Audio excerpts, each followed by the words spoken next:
ఎవరు నీ వంటి వారు లేరు, మహిమకు పాత్రుడా, ఘనతకు అర్హుడా.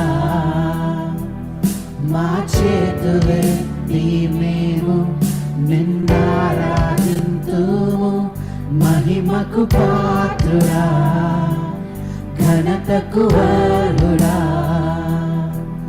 మా చేతులెత్తి మేము నిన్నారాధింతుము.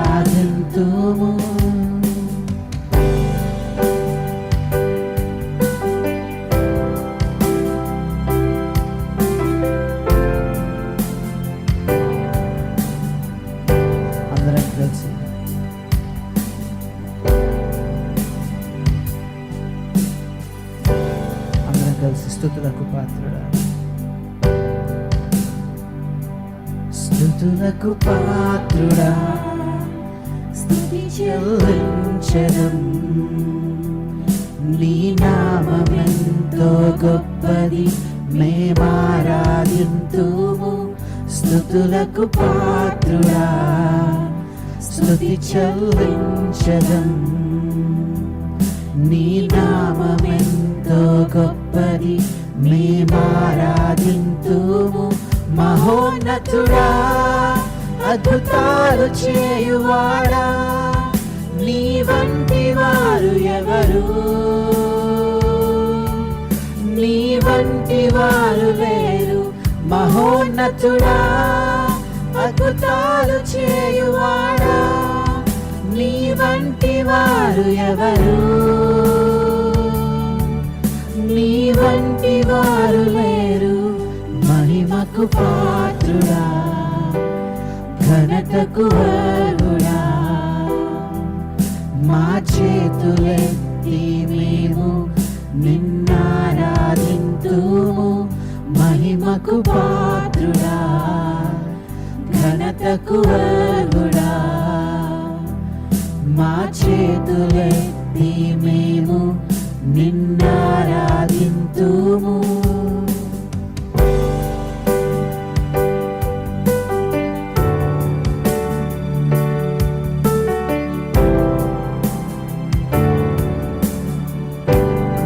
అద్వితీయ దేవుడా, అద్వితీయ దేవుడా, ఆది సంభూతుడా, మా కరములను జోడించి మేం మహిమా పరచేదం. అద్వితీయ దేవుడా, ఆది సంభూతుడా, మా కరములను జోడించి మేము మహిమా పరచేదం. మహోన్నతుడా, అద్భుతాలు చేయువాడా, నీ వంటి వారు ఎవరు? నీ వంటి వారు లేరు, మహోన్నతుడా, అద్భుతాలు చేయువాడా, నీ వంటి వారు ఎవరు? నీ వంటి వారు లేరు, మహిమకు పాత్రుడా, ఘనతకు అర్హుడా. మా చేతులెత్తి మేము నిన్నారాధింతుము, మహిమకు పాత్రుడా, ఘనతకు అర్హుడా. మా చేతులెత్తి మేము నిన్నారాధింతుము. మహోన్నతుడా, అద్భుతాలు చేయువాడా, నీ వంటి వారు ఎవరు? నీ వంటి వారు లేరు, మహోన్నతుడా, అద్భుతాలు చేయువాడా, నీ వంటి వారు ఎవరు? నీ వంటి వారు లేరు. అవును తండ్రి, నీకే వందనాలు, నీకు స్తుతులు, నీకు స్తోత్రములు చెల్లిస్తున్నాము. మహిమకు ఘనతకు నీవు మాత్రమే అర్హుడవు. సజీవుడైన దేవా, మా మధ్యలో నీ సజీవమైన కార్యములు జరిగించున్నవాడా, నీ శక్తిని, నీ ప్రభావమును, నీ మహిమను మా మధ్యలో కనపరుస్తున్న దేవా, నీకు వందనాలు చెల్లిస్తున్నాం. ఇదిగో నీ వాక్యం వినడానికి ఇక్కడ వచ్చున్నారు తండ్రి. ఈరోజు వాక్యం చెప్తున్న మీ దాసుల ద్వారా మాతో మాట్లాడండి. మమ్మల్ని సరిచేసి నడిపించి మా జీవితాల ద్వారా నీవే మహిమ ఘనత ప్రభావాలు పొందమని యేసు నామమున వేడుకొని ప్రార్థిస్తున్నాం తండ్రి. ఆమేన్. I request everyone to please be seated. For the worship session, I request Brother David Ramji brother to please come forward and share worship word with us.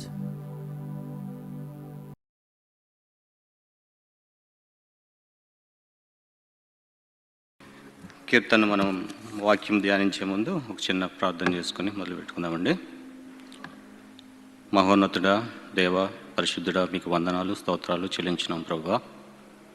దేవా, మీ వాక్యాన్ని ధ్యానించాలని ప్రభువా, ఈ కీర్తన సారాంశాన్ని ప్రభువా మాకు అర్థమయ్యేలాగా మీరు మాట్లాడండి ప్రభువా. నన్ను మరుగుపరచండి, మీరు మాట్లాడండి ప్రభువా.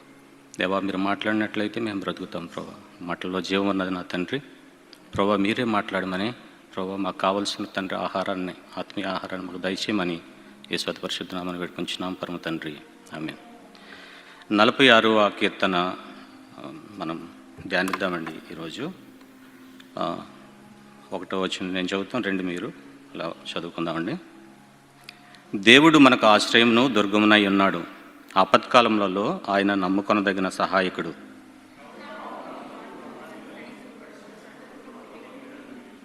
వాటి జరములు ఘోషించుచు మరుగు కట్టినను, ఆ పొంగునకు పర్వతములు కదిలినను మనము భయపడము.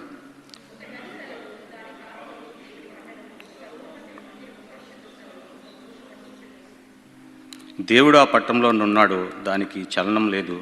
అరుణోదయం నా దేవుడు దానికి సహాయం చేయుచున్నాడు.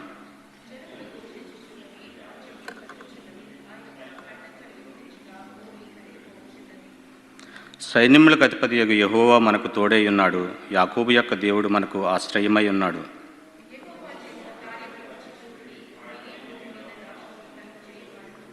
ఆయనే భూ దిగంతముల వరకు యుద్ధములు మాన్పువాడు, విల్లు ఉరిచివాడును, బల్లెమును తెగనరుకువాడును ఆయనే, యుద్ధరథములను అగ్నిలో కాల్చివేయువాడు ఆయనే.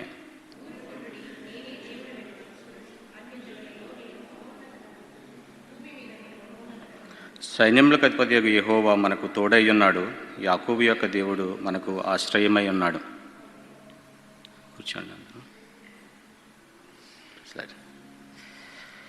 ఈ 46వ కీర్తన, దీంట్లో చాలా అందమైన విషయం ఏంటంటే, మొదట ఆశ్రయము దుర్గము అయి ఉన్నాము అని ఉంటుంది. దేవుడు మనకు ఆశ్రయమును దుర్గమునై ఉన్నాడు అని మొదట వచనం ఉంటుంది.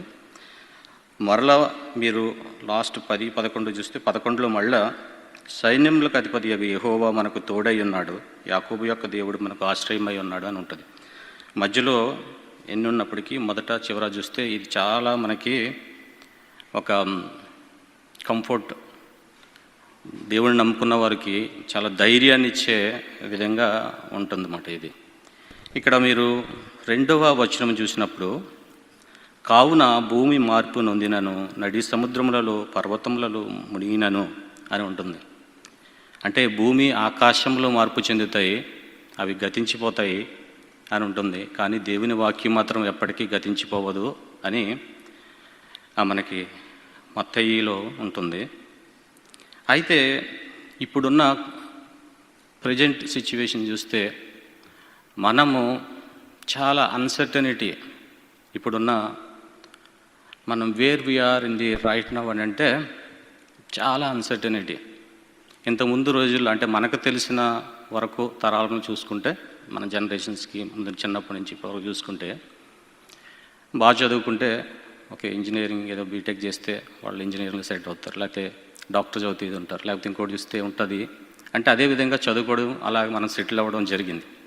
కానీ ఇప్పుడున్న పరిస్థితి, ఇప్పుడు పిల్లలున్న పరిస్థితి చూస్తే, ఇప్పుడు ఏఐ ఉన్న ఈ పరిస్థితిని చూస్తే ఉద్యోగం చేస్తున్న వాళ్ళకి ఒక అన్సర్టనిటీ, ఒక భయం, ఇప్పుడు ఉంటుందా లేపు ఉంటుందా తెలియదు. అదేవిధంగా పిల్లలకి కూడా రేపు వాళ్ళని ఏ విధంగా ఎటు పక్కన నడిపించాలన్నది కూడా తల్లిదండ్రులకు తెలియదు. అదేవిధంగా పిల్లలకు కూడా వాళ్ళు ఏమవుతారో మనకు కూడా అర్థమైన పరిస్థితి అన్నమాట. అదేవిధంగా ఒక పక్క నుంచి చూస్తే ఒక 19 నుంచి 21 చూస్తే కోవిడ్-19, దాంట్లో ఎంతోమంది మనకు తెలిసిన వాళ్ళు చనిపోయి ఉన్నారు. దేవుని కృపను బట్టి మనం అందరం ఇంకా నిలబడి ఉన్నాము. ఆ కోవిడ్ వచ్చిన తర్వాత 21 ఇప్పుడు కొన్ని రోజులు నడుస్తుంది అనే బదికి ఇప్పుడు ఏఐలలో ఒక అన్సర్టనిటీ ఉంది. అదేవిధంగా చూస్తే మనము February 28ని Iran and Israel and USA ఒక యుద్ధాలు జరుగుతూ ఉన్నాయి. ఇంకా అది జరుగుతుంది, అగ్రిమెంట్స్ జరుగుతున్నాయి, బట్ మళ్ళా స్టార్ట్ అవుతూ ఉన్నాయి. అంటే యుద్ధ సమాచారాలు అన్నీ వింటానే ఉన్నాం. ఇవన్నీ చూస్తే మనం రెండవ రాకడకు సంబంధించిన విషయాలు అని మత్తయి 24లో క్లియర్గా మనకి అన్ని విషయాలు రెండవ రాకడ గురించి ఉన్నాయి. ఏం జరగబోతుంది, ఇవన్నీ సూచనలు మాత్రమే. అది రాకడ అంత త్వరగా రాదని ఉంటుంది. కానీ ఇవన్నీ చూస్తూ ఉంటే మనకి ఒక భయము, ఇవంతా మనం చాలా ఒక గందరగోళంలో ఉన్న పరిస్థితిలో ఉన్నాము అని మనకు అనిపిస్తూ ఉంటుంది. కానీ వాక్యం ఏం చెప్తుందంటే, ఇప్పుడు రెండవది వచనం చూస్తే మీరు కావున భూమి మార్పు నొందినను, నడి సముద్రములలో పర్వతంలో మునిగినను అనే వాక్యం ఉంటుంది. ఈ వాక్యం గురించి మీరు మనము మత్తయి 24:6 వచనం, మత్తయి 24:6 వచనము ఎవరనంటే చదవండి కొంచెం.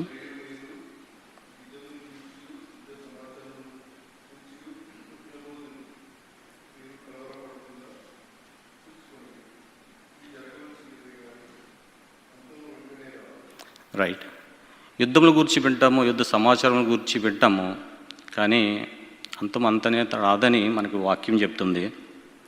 అదేవిధంగా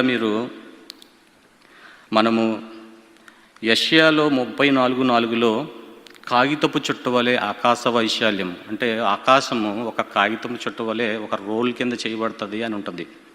అదే వాక్యం రెవల్యూషన్స్లో చూస్తే మీరు ప్రకటన గ్రంథం 6:14లో చూస్తే ఆకాశ మండలము చుట్టబడిన గ్రంథం వల్లే అని ఇది మళ్ళీ అది రిపీట్ చేసి ఉంటుంది. మీరు ఇంకొకటి 24:35కి మత్తయి 24:35కి వెళ్ళండి.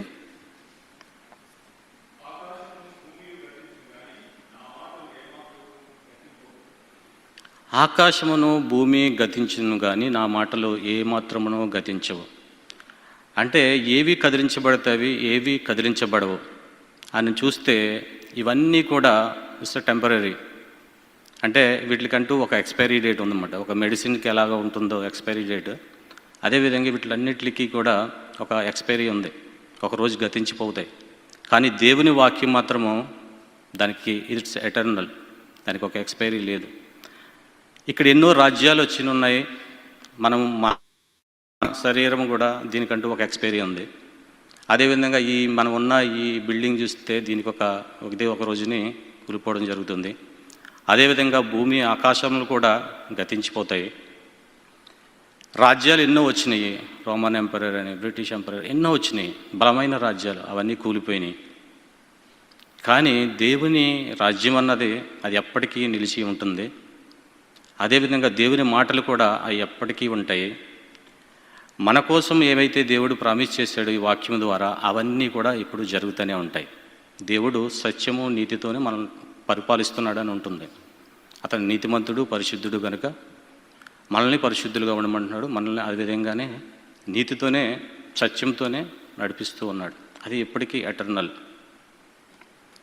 ఆ రాజ్యం మనం ఇంత గందరగోళం ఇవన్నీ చెప్పాను కదా, అయితే మనం భయపడి ఉండాలా అంటే భయపడి ఉండాల్సిన అవసరం లేదని ఈ వాక్యం చెప్తుంది. వాక్యం మనకి ఇట్స్ ప్రామిసింగ్ దట్ మనం భయపడాల్సిన అవసరం లేదు. ఇవి విన్నప్పటికీ ఈ లోకం ఇప్పుడు మీరు విశ్వాన్ని చూస్తే ఎంతో పకడ్బందీగా ఇది చేసినట్టు ఉంటుంది అన్నమాట. ఒక గ్యాలక్సీ కానీ పాలపుంత కానీ ఒక సోలార్ సిస్టమ్ చూస్తే, ఒక పాలపుంతలో మనం సోలార్ సిస్టమ్ ఉంటుంది. సోలార్ సిస్టమ్ సూర్యుడి చుట్టూ ఈ గ్రహాలన్నీ తిరుగుతూ ఉంటాయి, వాటి కక్షల్లో ఆర్బిట్లో తిరుగుతూ ఉంటాయి. అది జరుగుతూ ఉంటుంది నిత్యం. సూర్యుడు ఇంతకుముందు ఒకే స్థానంలో ఉంటాడని అనుకునేవారు, కానీ ఇప్పుడు ఏం చెప్తారంటే సూర్యుడు కూడా మూవ్ అవుతూ ఉంటాడు, దాని ఉరుసుట్లు తిరిగివే వాటిలో తిరుగుతూనే ఉంటాయని. ఇదంతా జరుగుతూ ఉంది. ప్రతిదీ కూడా దానికి ఒక బౌండరీస్ ఉన్నాయి. సముద్రానికి ఏ విధంగా బౌండరీ ఉన్నది, గాలి ఎటు నుంచి ఎట్టుకోవాలో ప్రతి దానికి ఒక స్థిరంగా. మనం ఇప్పుడు నిలబడి ఉన్నాం, ఇక్కడ చాలా ప్రశాంతంగా ఉన్నది, కానీ భూమి చూస్తే తిరుగుతూ ఉన్నది. భూమి తన చుట్టూ తిరుగుతూ సూర్యుడి చుట్టూ తిరుగుతూ ఉంటుంది. తన చుట్టూ తను తిరగడానికి ఒక రోజు పడితే సూర్యుడి చుట్టూ ఒకసారి తిరిగి రావడానికి 365 ఒక సంవత్సరం పడుతుంది. అలా ఇది నిత్యం జరుగుతుంది, తిరుగుతూనే ఉంది. కానీ మనం మాత్రం ప్రశాంతంగా ఉన్నాం. అంటే దేవుడు వాటిలంతా ఖచ్చితంగా వాటిలన్నిటినీ దానికి దిశలు, వాటి కక్షలు ప్రతి ఒక్కటి ఫిక్స్ చేసి పెట్టాడు. అదేవిధంగా మనము ఇక్కడ భూమి మీద ఉన్నాము, మధ్యలో చంద్రుడు ఉన్నాడు, తర్వాత సూర్యుడు ఎక్కడో ఉంటాడు. చంద్రుడు చాలా చిన్నది, భూమి మీద ఉంది. మనం ఇక్కడి నుంచి చూసినప్పుడు మనకి మీరు ఎక్లిప్స్ జరుగుతూ ఉన్నప్పుడు చూస్తే అవి ఎగ్జాక్ట్గా మ్యాచ్ అవుతాయి అన్నమాట. ఒక సర్కిల్ని అక్కడ గీస్తే సూర్యుడిని, మధ్యలో ఒక చంద్రుడిని చిన్న గీస్తే మనం ఇక్కడ చూసినప్పుడు అక్కడ పెద్దది, ఇది చిన్నది, కానీ ఎగ్జాక్ట్గా మనం చూసినప్పుడు ఒక సర్కిల్ కింద ఇంకో సర్కిల్ గీసినట్టు ఉంటుంది. అంత పర్ఫెక్ట్గా మ్యాథమెటికల్గా క్యాలిక్యులేట్ చేసి దేవుడు వర్ణించాడు. ఇది ఒక చిన్న ఎగ్జాంపుల్. దేవుడు లేడు అని అనుకునే వారికి సృష్టిని చూపిస్తే చాలు. అది ఎంత పర్ఫెక్ట్గా, ఎంత క్యాలిక్యులేటెడ్గా, మ్యాథమెటికల్గా ఒక ఫార్ములా వేసి క్యాలిక్యులేట్ చేసినట్టు అంత విధంగా ఉంటాయి. ఇంత పకడ్బందీగా ఎలా ఉన్నావే దేవుడు వాక్యం చెప్తా ఉంది, ఇవి గతించిపోతాయి అని. ఇవి అటువంటివి చూసినప్పుడు మనము నిర్మించిన చిన్న చిన్నవే అవి ఖచ్చితంగా గతించిపోతూ ఉంటాయి. కాబట్టి మనము దేని మీద ఆధారపడి ఉండాలి? దేవుని వాక్యం మాత్రం ఎప్పటికీ నిలబడి ఉంటుంది. కాబట్టి మనం ఇక్కడ చూస్తే ఈ వాక్యం మనకి చాలా ఒక ప్రామిసింగ్గా అనిపిస్తూ ఉంటుంది. మీరు మొదటి వచనం మరలా చదివితే, దేవుడు మనకు ఆశ్రయమును దుర్గమునై ఉన్నాడు. ఆశ్రయము, దుర్గము అంటే మనం కష్టకాలంలో, లేకపోతే మన మీద ఏమన్నా దుర్గము అన్నటప్పుడు యుద్ధాలు జరిగినప్పుడు కొన్ని ప్లేస్లో ఒక సేఫెస్ట్ ప్లేసెస్ అని అంటారు అన్నమాట. అందులోకి వెళ్ళి దాక్కుని అనమాట. మనము దేవుని రెక్కల కింద మనము ఉండబడి ఉన్నాం కాబట్టి మనకంటూ ఎటువంటిది జరగదు. ఈ లోకంలో ఉన్నది ఏమైనప్పటికీ జరిగినప్పటికీ మన కోసం నిత్య జీవం దేవుడు ఏర్పాటు చేసి ఉన్నాడు. కాబట్టి పరలోక రాజ్యము మన కోసం ఏర్పాటు చేయబడి ఉన్నది.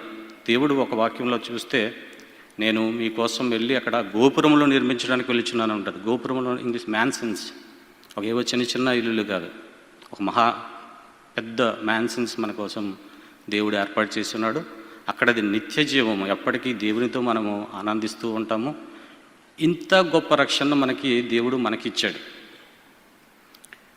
లోకంలో చూస్తే మనము ఒక చిన్న ఎగ్జాంపుల్ ఏంటంటే, ఒక సెంటర్లో ఒక రోడ్స్ అన్నీ కలిసి దగ్గర ఒక సెంటర్లో మనం నిలబడి ఉన్నప్పుడు ఒక 10 దారులు, 2-3 అన్నాను నేను, ఇంకా 10 ఇంకా ఎక్కువ దారులు ఉన్నాయనుకోండి. అందులో ఒక దారికి మాత్రము ఒక బోర్డు పెట్టి, నేనే మార్గము, సత్యము, జీవము, నా ద్వారా తప్ప ఎవడునో నా తండ్రి వద్దకు చేరడు అని. అంటే అది it's heaven, it's way to the heaven అనే ఒక బోర్డు పెట్టి ఉన్నది. మిగతా వీటిలో ఎక్కడ కూడా బోర్డులు లేవు. అయినప్పటికీ కూడా ప్రజలు ఏం చేస్తున్నారంటే, అక్కడ రాసున్నప్పటికీ కూడా దాన్ని గ్రహించటం లేదు, చూడలేకపోతున్నారు, వినలేకపోతున్నారు, గ్రహింపు లేదు. మిగతా దారిలో వెళ్ళిపోతూ ఉన్నారు, తప్పుడు దారిలో. ఓన్లీ క్రైస్తవులు మాత్రమే, ఈ వాక్యాన్ని చదువుకున్న వాళ్ళకి మాత్రం అర్థమవుతుంది అదే మార్గము, అదే దూరం అని కరెక్ట్ వేలో వెళ్తూ ఉన్నారు. మనం ఒక కరెక్ట్ వేలో వెళ్ళినప్పుడు కొంచెం లేట్ అయినప్పటికీ కూడా మార్గాన్ని చేరుతాం. అదే తప్పుడు మార్గంలో మనం పోతున్నాం, మనకి ఎప్పటికీ కూడా చేరలేము. నువ్వు నేను ఇప్పుడు అయితే ఇక్కడ ఉన్నాము అని అంటే కేవలం దేవుని కృప చేతనే. మనం అనుకోవచ్చు, నేను ఉదయమే తయారయ్యి లేకపోతే దేవుని పరిశుద్ధంగా ఆశ్రయించాడు కాబట్టి వచ్చాను అని అనుకోవచ్చు. కానీ దేవుడు నీకు ఆ సమయాన్ని ఇచ్చాడు, నీకు ఈ సమయంలో ఇక్కడ నువ్వు ఉండాలని నిర్ణయించాడు కాబట్టి నువ్వు ఇక్కడ ఉన్నావు. కానీ మనము తయారయ్యి, మనము ఏర్పాటు చేసుకుని డిసైడ్ అయ్యి అలారం పెట్టుకుని వచ్చాము అని అంటే కానీ కాదు. దేవుడు అసలు నువ్వు క్రైస్తత్వంలోకి వచ్చావు అని అంటేనే అది దేవుడు నిన్ను ఆకర్షించాడు, నీ మీద కృప చూపించాడు, దయ చూపించాడు కాబట్టే నువ్వు వచ్చి ఉన్నావు. చెప్పాను కదా, మార్గంలో అన్ని మార్గాలు ఉన్నాయి, కానీ మార్గంలో రాసుంది, కానీ మిగతా వాళ్ళు గ్రహించలేకపోతున్నారు. నువ్వు గ్రహించావు అని అంటే ఇది దేవుని కృప మాత్రమే. ఆ మార్గంలో మనం వెళ్తూ ఉన్నాం కాబట్టి మనము ఒక నిత్య జీవంలో ఉన్నాము. నేను ఇంతకుముందు వర్షిప్ మెసేజ్లో చెప్పాను, ఒడ్డు చేరి నీ ఎదుట చేరినప్పుడు అన్న ఒక పాట దాని మీద చెప్పడం జరిగింది. మనము ఒడ్డు చేరాము. అంతకుముందు లోకమనే, పాపమనే ప్రవాహంలో కొట్టుకుపోతా ఉన్న వాళ్ళము దేవుడు మనకు చెయ్యి ఇవ్వడం వల్ల మనము ఒడ్డుకి చేరాము. ఇప్పుడు ఎంతోమంది ఆ ప్రవాహంలో కొట్టుకుపోతూ ఉన్నారు. మనము ఈ ఒడ్డుకి చేరున్న వాళ్ళు, మనం వాళ్ళకి చెయ్యనిచ్చి మనము వాళ్ళని బయటికి తీసుకురావాలి. అదే సువార్త, మంచి వార్త. కానీ ఈ సువార్త ప్రకటించేటప్పుడు కొన్నిసార్లు మనం ఆ సువార్త ప్రకటించినట్టు ఉండదు, కొంతమంది చూస్తే బాధగాను ఇది ఉంటుంది. కాదు, దాన్ని మనము అది సువార్త, మంచి వార్త చెప్పేటప్పుడు చాలా హ్యాపీగా చెప్పాలి. ఆ విధంగా చెప్తా పోవాలి. మళ్ళీ నేను వాక్యంలోకి మళ్ళీ వస్తానండి. అంటే మనకి ఆశ్రయము దుర్గము అని ఉన్నది. మీరు నేను చెప్పినట్టు తండ్రి ఇంట అనేక నివాసములు, యోహాను 14:1-3 వరకు ఉన్న దాంట్లో ఒకసారి చదువుతారా ఎవరైనా?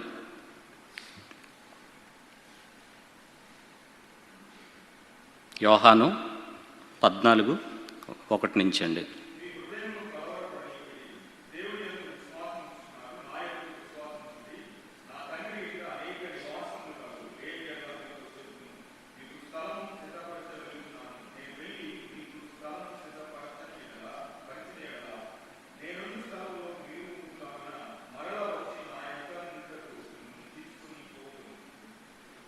ఈ వాక్యం చూస్తే చాలా ప్రామిసింగ్గా అనిపిస్తూ ఉంటుంది అన్నమాట అండి. మనకున్న పరిస్థితికి ఎగ్జాక్ట్గా మ్యాచ్ అవుతూ ఉంటుంది అన్నమాట. ఎంత మనము కలవరపడుతూ ఉన్నప్పటికీ, పరిస్థితులను చూసి ఎంత ఉన్నప్పటికీ కూడా దేవుని వాక్యం ఏం చెప్తా ఉన్నదంటే, మీకోసం there is a permanent, we are the citizens of heaven. దేవుని రాజ్యానికి మనము ఇక్కడ, ఇదంతా టెంపరీ. ఒక పాట ఉంటుందండి, ఆ పాట పరలోకము నా దేశము అన్న పాట ఉంటుంది.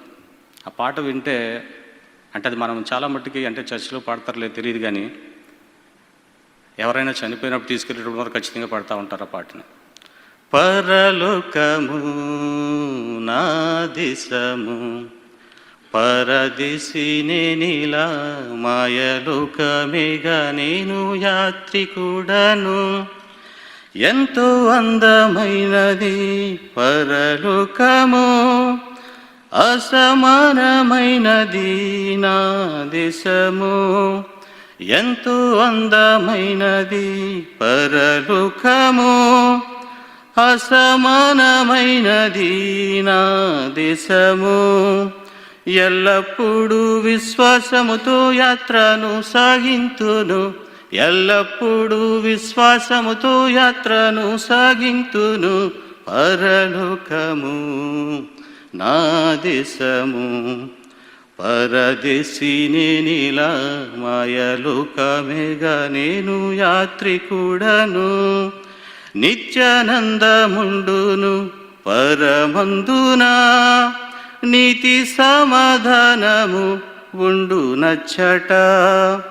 నిత్యానందముండును పరమందునా, నీతి సమాధానము ఉండు నచ్చట.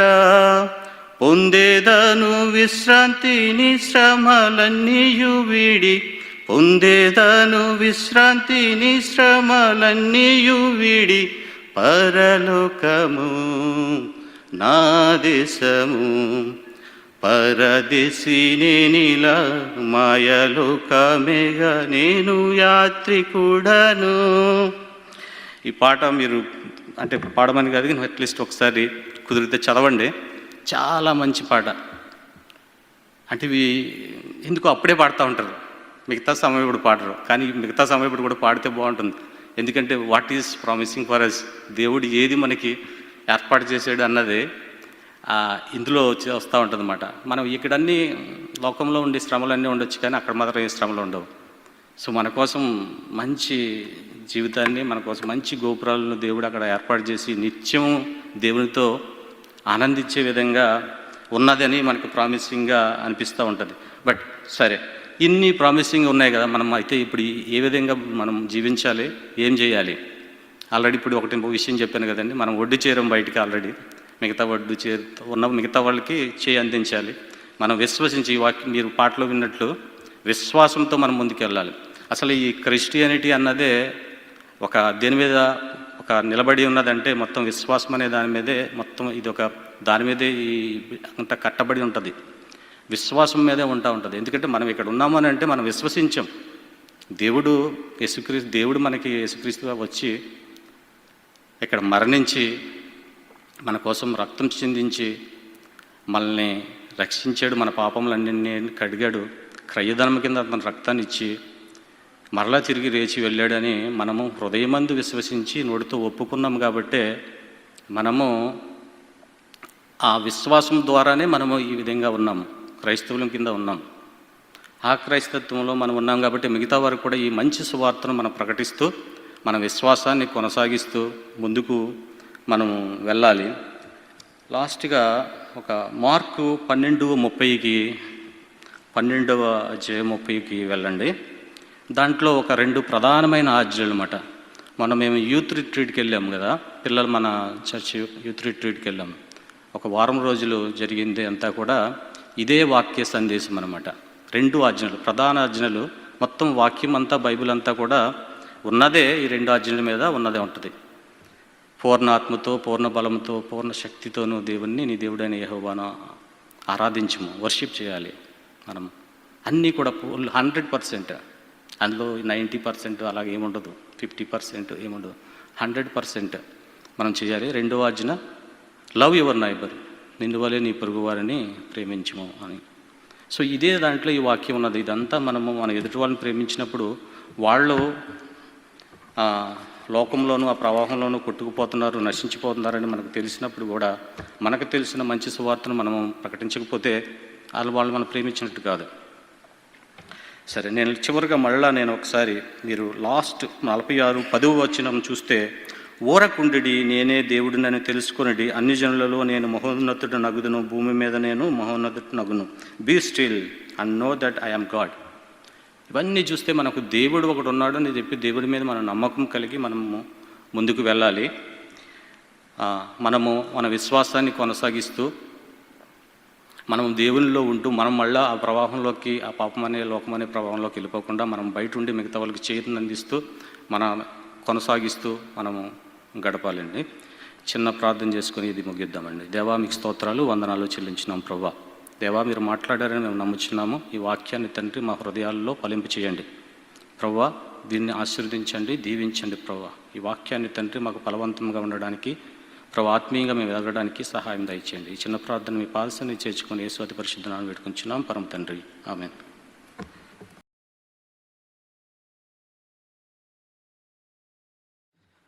Thank you, brother, for sharing the word. Devanke mahima kalunu gaaka.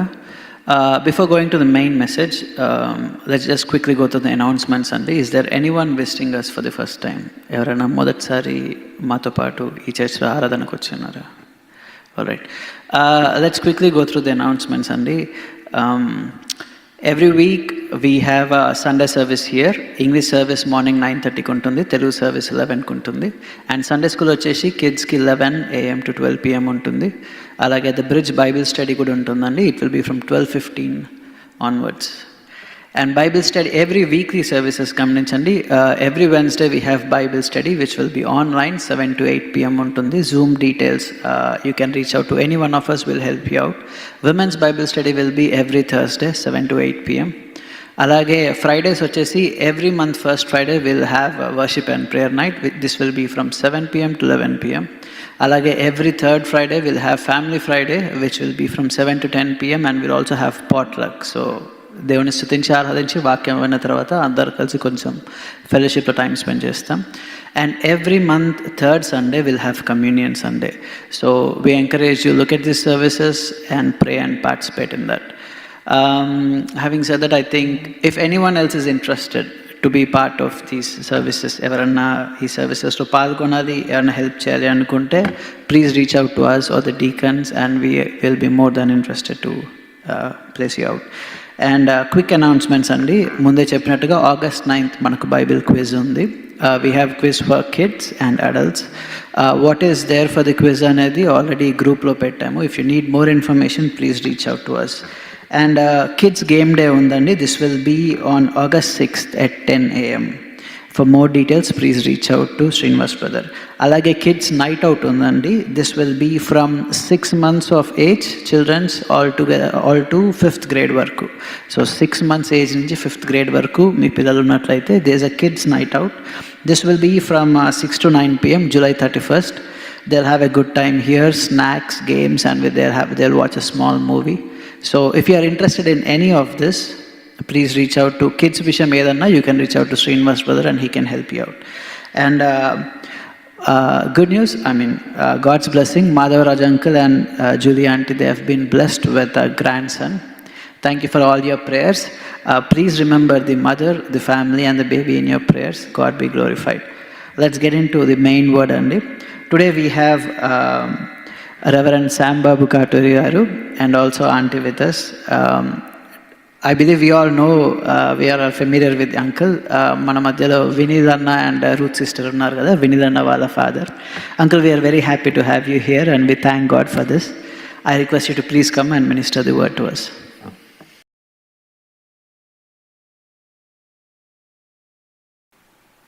Thank you very much, dear church.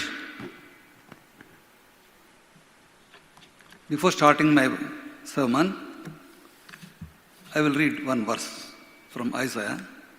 నా విశ్రాంతి దినమున వ్యాపారం చేయకుండా నాకు ప్రతిష్ఠితమైన దినమని నీవు ఊరకుండిన ఎడల విశ్రాంతి దినము మనోహరమైనదనియు యెహోవాకు ప్రతిష్ఠితమైనదనియు ఘనమైనదనియు అనుకొని దాని ఘనముగా ఆచరించిన ఎడల నీకిష్టమైన పనులు చేయకయు వ్యాపారము చేయకయు లోకవార్తలు చెప్పుకొనకయు ఉండిన ఎడల నీవు యెహోవాయందు ఆనందించెదవు. దేశం యొక్క ఉన్నత స్థలముల మీద నేను నిన్నెక్కించెదను. ఆమేన్. చిన్న ప్రేయర్ చేసుకుని స్టార్ట్ చేద్దాం. సర్వోన్నతుడ సర్వాధికారి ప్రేమ నమ్మకములు గల మా ప్రియ పరలోకపు తండ్రి, నీ మహిమ గల నామానికి స్తోత్రాలు వందనాలు దేవా. ఈ పరిశుద్ధ దినాన, పునరుత్థాన దినాన, ప్రభు దినాన మేమందరము ఈ మందిరంలో కూడుకొని నిన్ను మహిమపరిచి కనపరచగల భాగ్యం, ధన్యత మాకందరకు దయచేశారు ప్రభువా. పునరుద్ధాన దినము, నీ విశ్రాంతి దినము ఎంత శ్రేష్టమైనదో ఒక వాక్యం ద్వారా మేము ఇప్పుడే చదువుకున్నాం మా ప్రభువా. అనేక సార్లు మేము అనేక కారణాల చేత ఈ విశ్రాంతి దినాన్ని మందిరాల్లో జరుపుకోకుండా, సంఘముతో కూడి సహవాసంతో చేరి జరుపుకోకుండా మేము తప్పిపోతున్నాం ప్రభువా. తండ్రి, అటువంటి తప్పిపోవటాలని మా అంతటా మేము సిద్ధపాటు కలిగి, మా అంతటా మేము పట్టుదల కలిగి మందిరానికి రావాలి, బిడ్డలను తీసుకొని రావాలని పట్టుదల కలిగి మేము ముందుకు సాగటానికి మా పట్టుదలను మరింతగా పెంచమని అడుగుతున్నాం మా తండ్రి. మా ఆత్మీయ జీవితాలను కూడా మీరు సరిచేయమని అడుగుతున్నాం మా ప్రభువా. ఈ సంఘాన్ని దీవించండి, హెచ్సిసి తెలుగు సంఘాన్ని దీవించండి, కాంగ్రిగేషన్ బలపరచండి.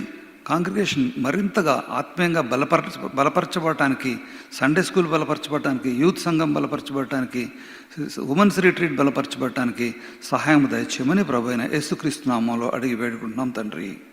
ఆమేన్.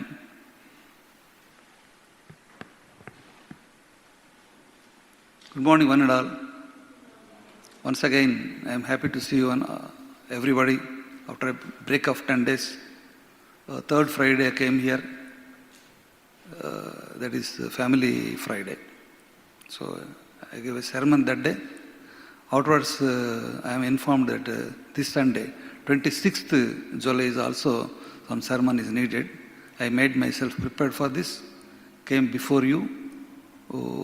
I hope you will all receive Lord's word with reverence.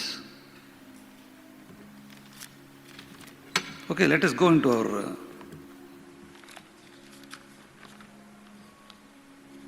ఇప్పుడే మత్తయి సువార్తలో చాలా రెఫరెన్స్లు చదివారు. మనం కూడా మత్తయి సువార్తలోకి వెళ్తున్నాం అనుకోని విధంగా. Anybody will read?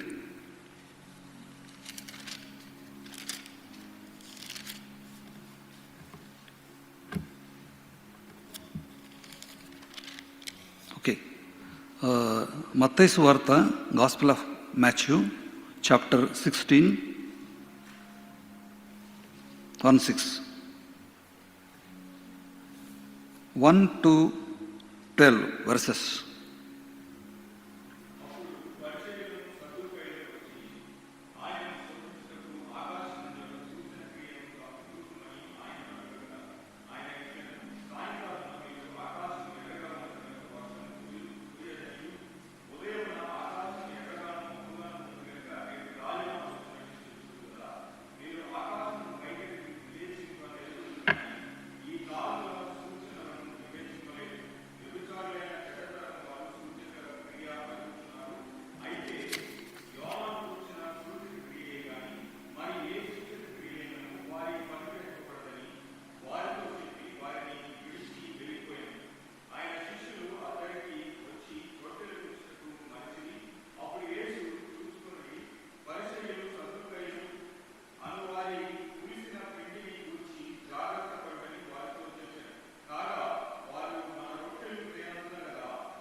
వెళ్దాం,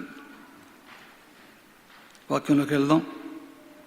ఇది పరిచయం, సువార్తలు అంటే అందరికీ కూడా పరిచయమైనటువంటి వాక్యాలే. ఎందుకంటే మనలో ఎవరు బైబిల్ చదవాలనుకుంటే కూడా ముందు ఆదికాండం చదువుతాం. బైబిల్లో అత్యధికంగా చదవబడిన పుస్తకం ఏదైనా ఉందంటే అది ఆదికాండమేనంట. అత్యధికంగా చదివి, ఎందుకంటే ఆ తర్వాత మానేస్తాం.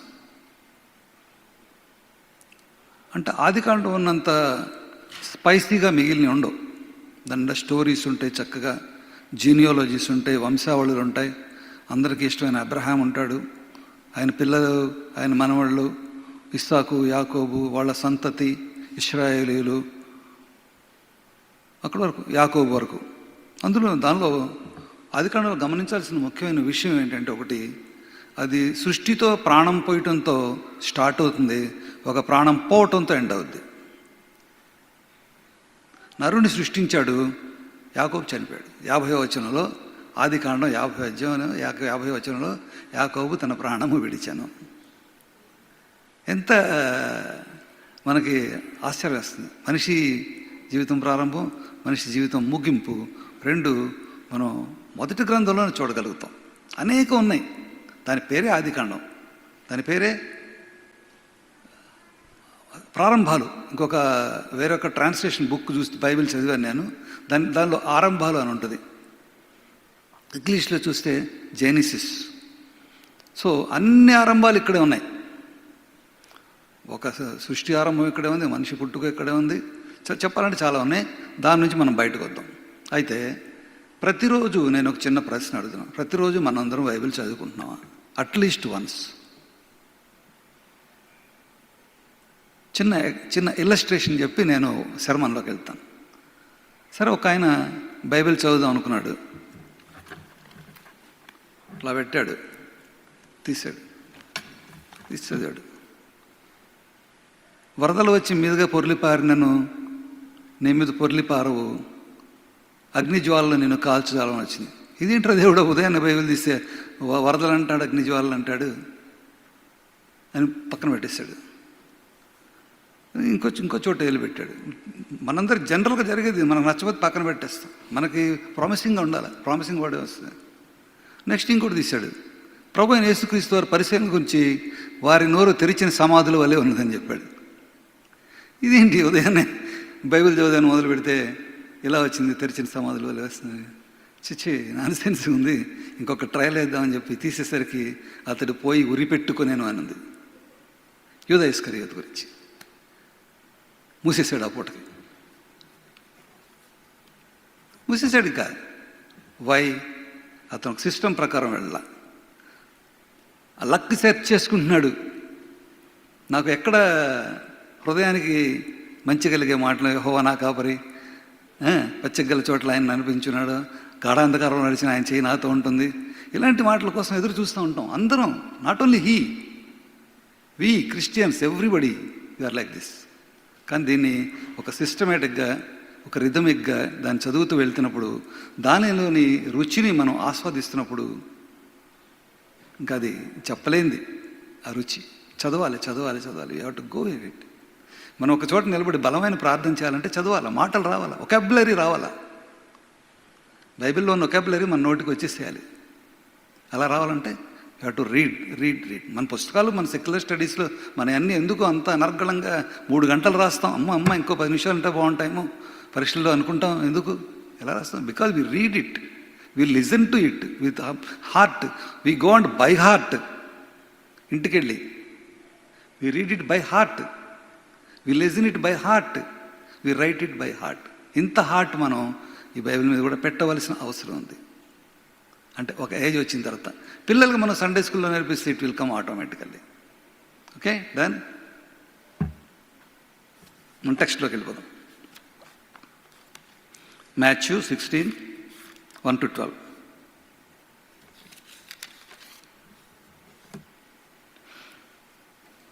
ప్రభువైన యేసుక్రీస్తు వారికి ఆయనకు అంతా సజావుగానే ఉంది. కానీ నడుపుతున్నప్పుడు ఒక 4 వర్గాల నుంచి ఆయనకు వ్యతిరేకులు ఉన్నారు. తెలుసు అందరికీ.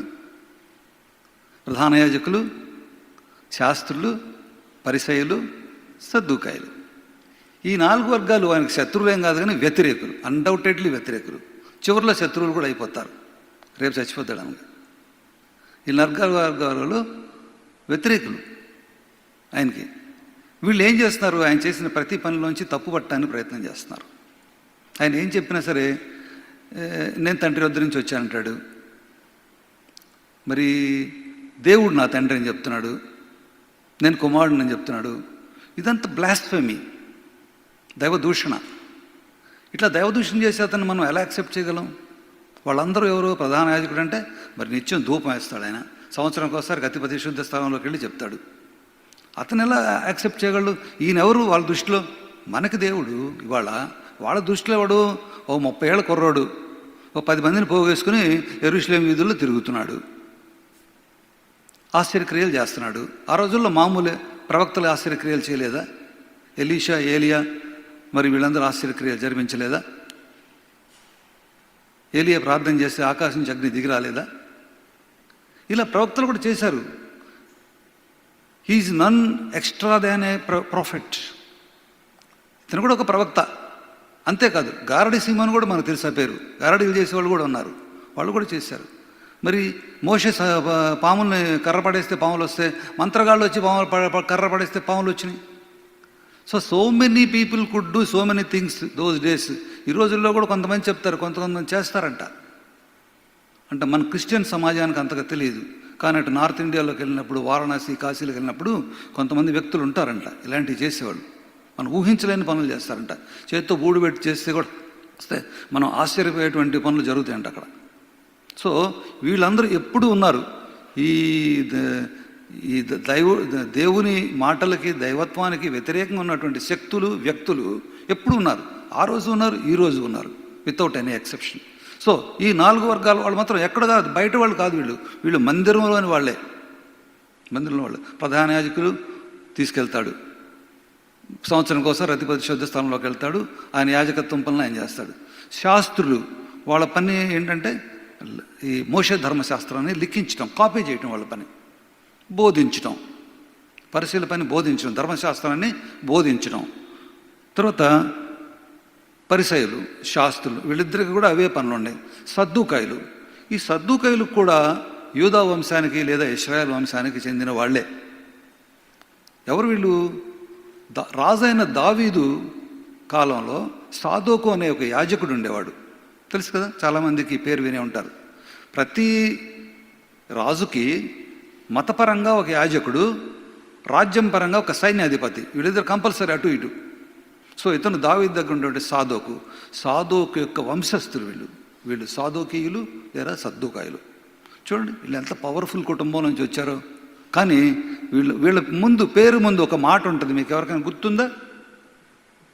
ఎక్కడైనా స్వార్థలో చదివినప్పుడు సద్దూకాయులకు పేరు ముందు ఇంటి పేరులాగే ఉంటుంది, అది ఆల్మోస్ట్.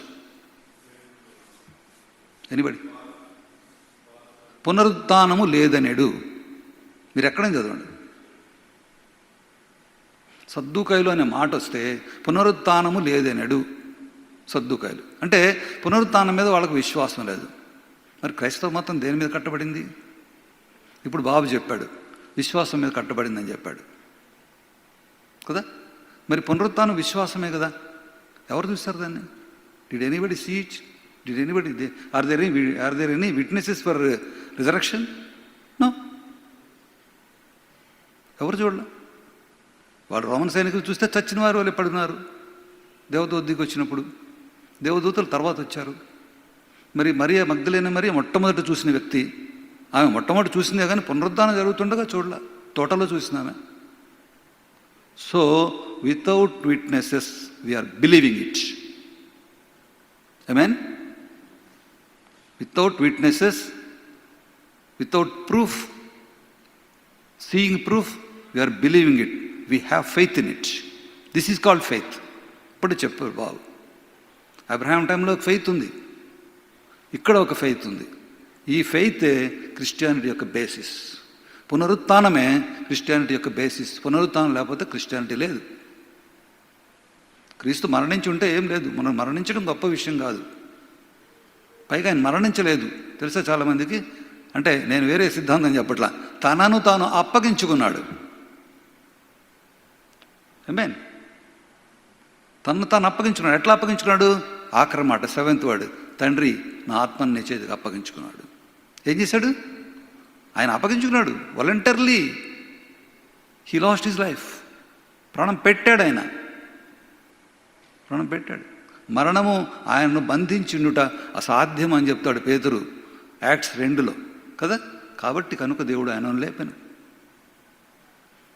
ప్రభువైన యేసుక్రీస్తు వారికి ఉన్నటువంటి మీకు తెలిసినటువంటి అనేకమైన వాటికి నేను కొద్దిగా కలిపాను, ఇక్కడ యాడ్ చేశాను. ఇవి కూడా మీకు తెలుసు, జస్ట్ రిమైండ్ చేశాను. ఇట్లాంటి ప్రభువైన యేసుక్రీస్తు వారు అంత శక్తితో ఆయన చేసినప్పుడు is none other than Messiah, is none other than Christ. Messiah is a Hebrew word, Christ is a Greek word. మీరు ఎక్కడ చూసినా బైబిల్లో క్రీస్తు అనే ఉంటే ఫుట్ నోట్లో క్రింద అభిషిక్తుడు అని ఉంటుంది. కశ్మిస్కి వాళ్ళు జ్ఞానులు వచ్చినప్పుడు ఏమడిగారు? యూదుల రాజుగా పుట్టినవాడు ఎక్కడున్నాడని అడిగారు. ఓకే, వాళ్ళు అడిగిన ప్రశ్న, యూదుల రాజుగా పుట్టినవాడు ఎక్కడున్నాడు? రాజు. వాళ్ళు పుట్టిన సమయంలోనే ఆయన రాజుగా యాక్సెప్ట్ చేసి వచ్చారు, సాష్టాంగపడ్డారు, అన్నీ ఇచ్చారు. రైట్, దీస్ ఆర్ ఆల్ యేసుక్రీస్తు గురించి వాళ్ళు నేను ఎందుకు చెప్తానంటే వాళ్ళు ఎందుకు తక్కువ అభిప్రాయంతో ఉన్నారు ఇంత గొప్ప వ్యక్తిత్వానికి. వాళ్ళ ముందే మెస్సియా ఉన్నాడు, ఇవాళ మన ముందు మెస్సియా లేడు. Still we are believing we are greater than them. Really we are greater than them. Right. ఇప్పుడు ఈ పరిసయ్యులు సద్దూకాయలు. పరిసయ్యులకైతే ఇక్కడ ఒక బేసిక్ డిఫరెన్స్ చెప్తాను. పరిసయ్యులకైతే వాళ్ళు మోషే ధర్మశాస్త్రం ప్రకటించేవాళ్ళు, వాళ్ళకి దేవుని మీద నమ్మకం ఉంది, పునరుత్థానం మీద కూడా నమ్మకం ఉంది. ఈ సద్దూకాయలు అనే వాళ్ళకి పునరుత్థానం మీద నమ్మకం లేదు. అవుట్ రైట్గా కొట్టేస్తారు. పునరుత్థానం లేదు, దేవతలు లేరు, పరలోకం లేదు, ఇవేమీ లేవు, ఉన్నంతవరకు బతికడం అయింది. That's the end of the news వాళ్ళ భాషలో చెప్పాలంటే. ఇలాంటి వాళ్ళు దేనికి వచ్చారు? ఆయనను శోధించుటకు వచ్చారు. ఆయనను శోధించుటకు వచ్చారు. శోధించుటకు వచ్చి ఆయన దగ్గరికి ఏం అడుగుతున్నారు చెప్పండి? నువ్వు ఆకాశం నుంచి మాకు సూచక్రియ చూపెట్టవు అన్నారు. అంటే ఇప్పటికి అన్నీ చూసేశారు. ఆయన చేసినటువంటి ఆశ్చర్యకరమైన కార్యాలు, అద్భుత కార్యాలు, స్వస్థతలు ఇవన్నీ చూశారు. ఎందుకంటే ఆయన కుంటివారిని నడిపించారు, మగవారితో మాట్లాడించారు, చెవిటి వారికి వినేవాళ్ళకి చేశారు, గుడ్డివారికి చూపునిచ్చారు, అంగహీనులను బాగు చేశారు, మరణించిన లాజర్ను లేపారు. అన్నిటికంటే ప్రధానమైంది. ఇన్ని చేసిన తర్వాత ఇవన్నీ చూస్తూనే ఉన్నారు. కాబట్టి నువ్వు ఈ భూమి మీద ఓకే ఎవడేం చేస్తాడు, మేము చేస్తాం, మంత్రగాళ్ళు చేస్తారు, గారడి సీమోని చేస్తాడు, అందరూ చేస్తారు. కానీ నువ్వు చేసేది ఏంటి? నువ్వు మాకు ఆకాశం నుంచి మహత్కార్యాలను చూపించు, నువ్వు దేవుని కుమారుడు అంటున్నావు అన్నారు. అని ఏంటి భాషలో ఇంగ్లీష్లో చెప్పాలంటే ఏంటి? శోధించడం, టెంప్టేషన్. ఈ టెంప్టేషన్ మనం ఒకసారి సువార్తల్లో స్టార్టింగ్ భాగాల్లో కూడా చూస్తాం. ముఖ్యంగా లోకా సువార్తలో చూసినప్పుడు మరి అపవాది ఆయన మిగులు ఎత్తైన కొండ మీద తీసుకెళ్తుంది, రకరకాలుగా రాళ్ళు రొట్టెలు అలాగా చూడమంటుంది, అవునా? టెంప్టేషన్ చేస్తూ ఉంటుంది. ఈ అపవాది ఈ దేవాలయ శిఖరం నుంచి నువ్వు దూకుమంటుంది, నువ్వు నాకు ఒక నమస్కారం చేస్తే ఈ లోకరాజ్యాలు నీకు ఇస్తానంటుంది. Temptation. Now these people are also tempting. వీళ్ళు కూడా ఆయన టెంప్ట్ చేస్తున్నారు. క్లియర్గా ఉంది ఇక్కడ, నేను చెప్పడం కాదు, ఈ బైబిల్లో ఉంది, లేఖనాల్లో ఉంది ఈ మాట. శోధించుటకు ఆకాశం నుండి ఒక సూచనను తమకు చూపమని ఆయన అడుగగా ఇట్లా నేను వాళ్ళన్నీ చూశారు. Still they want to tempt him. నేను బ్యాక్గ్రౌండ్ కూడా చెప్పాను. దీనికి బ్యాక్గ్రౌండ్ ఏంటి? ఆ ముందు వచనాల్లోనే ఉంది. ఏమో మోగవారు మాట్లాడారని 15వ అధ్యాయం చివరిలో ఉంది, 30వ వచనం నుంచి ఉంది. ఓకే, మీరేం చదవద్దు చూడొద్దు చెప్పేశాను, ఇంటికి వెళ్ళినా చూసుకోండి. రైట్. ఏమంటున్నాడు ప్రభు? ఏం చెప్తున్నాడు వాళ్ళతో? ప్రభు ఎప్పుడు కఠినంగా మాట్లాడతారు. మీరు గమనించారా? ఎవరితోనూ సామాన్య ప్రజలతో ఆయన సాఫ్ట్గా మాట్లాడతారు, కానీ ఈ బ్యాచ్ ఉన్నారు, ఈ నలుగురు ఉన్నారు కదా, వీళ్ళతో మాత్రం ఆయన చాలా కఠినంగా మాట్లాడతారు. ఏమన్నాడు?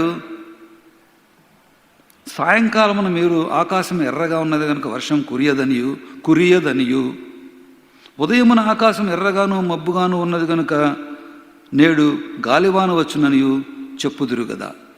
అంటే మీరు వాతావరణాల గురించి మీరు చెప్పగలుగుతున్నారు. వాతావరణం ఎలా ఉంటుంది? ఎర్రగా ఉంది, మబ్బు పడుతుంది, నల్లగా మబ్బులు వేసినాయి, వర్షం పడుతుంది, బాగా తుఫాను గాలి వస్తుంది, తుఫాన్లు వస్తాయి, చెట్లు పడిపోతాయి, ఇళ్ళు కొట్టుకుపోతాయి, ఇలాంటివి మీరు చెప్పగలరు. మీరు ఆకాశ వైఖరి వివేచింప నెరుగుదురు కానీ, ఆకాశంలో మీకు బయటకు కనబడేటువంటి ఈ మబ్బులు, మేఘాలు, ఎర్రగా ఉంది, తెల్లగా ఉంది, ఇవన్నీ ఎక్కడ కనిపిస్తాయి? మనందరం ఫ్లైట్లు ఎక్కువ వచ్చాం అక్కడికి, మనకేం కనిపిస్తాయి? తెల్లగా మబ్బులు కనిపిస్తూ ఉంటాయి కింద, ఫ్లైట్ కింద, అవునా? డైరెక్ట్గా మన కంటితో కనపడేవి వీళ్ళు చెప్తున్నారు. మీరు ఆకాశ వైఖరి వివేచింప నెరుగుదురు కానీ ఈ కాలముల సూచనలను వివేచింపలేరు. మీ ముందున్నటువంటి కాలముల యొక్క సూచనలు ఏం జరుగుతుందో మీరు యూ కెనాట్ డిజర్న్ ఇట్. మీ దగ్గర అంత వివేచన లేదు. యాక్చువల్గా ఇప్పుడు మన థీమ్ పేరు చెప్తాను మీకు, స్పిరిచువల్ డిజర్న్మెంట్. మన థీమ్ ఈరోజు స్పిరిచువల్ డిజర్న్మెంట్, ఆత్మీయ వివేచన లేదా ఆధ్యాత్మిక విచక్షణ. ఇది మన థీమ్. దీని మీద మనం వెళ్దాం. ఆధ్యాత్మిక విచక్షణ మీకు లేదని చెప్పేస్తున్నాడు ఆయన డైరెక్ట్గా. ఆకాశ వైఖరి వివేచింప నెరుగుదురు కానీ ఈ కాలమున సూచనలను వివేచింపలేరు. ఇంకా ఏమంటున్నాడు చూడండి, చాలా పెద్ద పెద్ద మాటలు వాడుతున్నాడు. వ్యభిచారులైన చెడ్డతరం వారు సూచక క్రియ అడుగుచున్నారు. వెళ్ళాయి వాళ్ళని అంటలా, డైరెక్ట్గా ఇండైరెక్ట్గా చెప్తున్నాడు. వ్యభిచారులైన చెడ్డతరం వారు సూచక క్రియలు అడుగుతున్నారు. మీరు వ్యభిచారులు ప్లస్ చెడ్డతరం వారు, తరానికి చెందినవారు, మీరు సూచక్రియలు అడుగుతున్నారు. అయితే యోనాను గూర్చిన సూచక్రియ కానీ మరి ఏ సూచక్రియను వారికి అనుగ్రహింపబడదని వాళ్ళతో చెప్పాడు. బాబు మీకు ఇంతవరకే ఉంది, ఇదే లిమిట్. మీకు యోనాను గురించిన సూచక్రియ మాత్రమే దేవుని నుంచి జరిగిన సూచక్రియల్లో మీకు లిమిట్. ఇంతకు మించి నేనేమీ మీకు చూపించాల్సిన అవసరం లేదు. ఎందుకంటే మీరు ఈ లోకవైఖరి, ఈ చుట్టూ ఉన్నటువంటి వాటిని వివేచింపగలుగుతున్నారు కానీ ఈ కాలముల సూచనలు మీరు వివేచింపలేకపోతున్నారు. మీ ఎదురుగా మెస్సియా వచ్చాడు, దేవుని కుమారుడు వచ్చాడు, ఎంతో కాలం నుంచి ఎదురు చూసినటువంటి మెస్సియా మీ ఎదురుగా వచ్చాడు. ఆయన చేసినటువంటి కార్యాలని మీరు గ్రహించలేకపోతున్నారు. 5,000 మందికి ఆహారం పెట్టాడు, నేనే జీవాహారాన్ని అని చెప్పాడు. లాజర్ని మృత్యువు నుంచి లేపాడు. చనిపోయిన లాజరు 4 దినాలు అయిపోయింది, అప్పుడు కాదు. పునరుత్థానమును జీవమును నేనే అని చెప్పాడు. ఈ మాటలు చెప్పగలిగిన వాళ్ళు ఎవరైనా ఉన్నారా? ప్రభువైన యేసుక్రీస్తు మీరు యోహాను సువార్తలో చెప్తే, just out of the context వెళ్తున్నాను, యోహాను సువార్తలో చూస్తే మీకు 7 సార్లు నేనే అని చెప్తాడు. ఆ 7 దీన్ని ప్రత్యేకమైన మాటలు ఉన్నాయి. శిలువ మీద పలికిన మాటలు కాదు, ఐఆమ్ స్టేట్మెంట్స్ అంటారు వీటిని. 7 ఐఆమ్ స్టేట్మెంట్స్ ఆఫ్ జాన్ యోహాను సువార్తలో మాత్రమే ఉంటాయి. 5,000 మందికి ఆహారం పెట్టి జీవాహారాన్ని నేనే అని చెప్తున్నాడు. గొర్రెలు పోవు ద్వారము నేనే అంటున్నాడు. మార్గమును సత్యమును జీవము నేనే అంటున్నాడు. జీవజలము బుగ్గ నేనే అంటున్నాడు.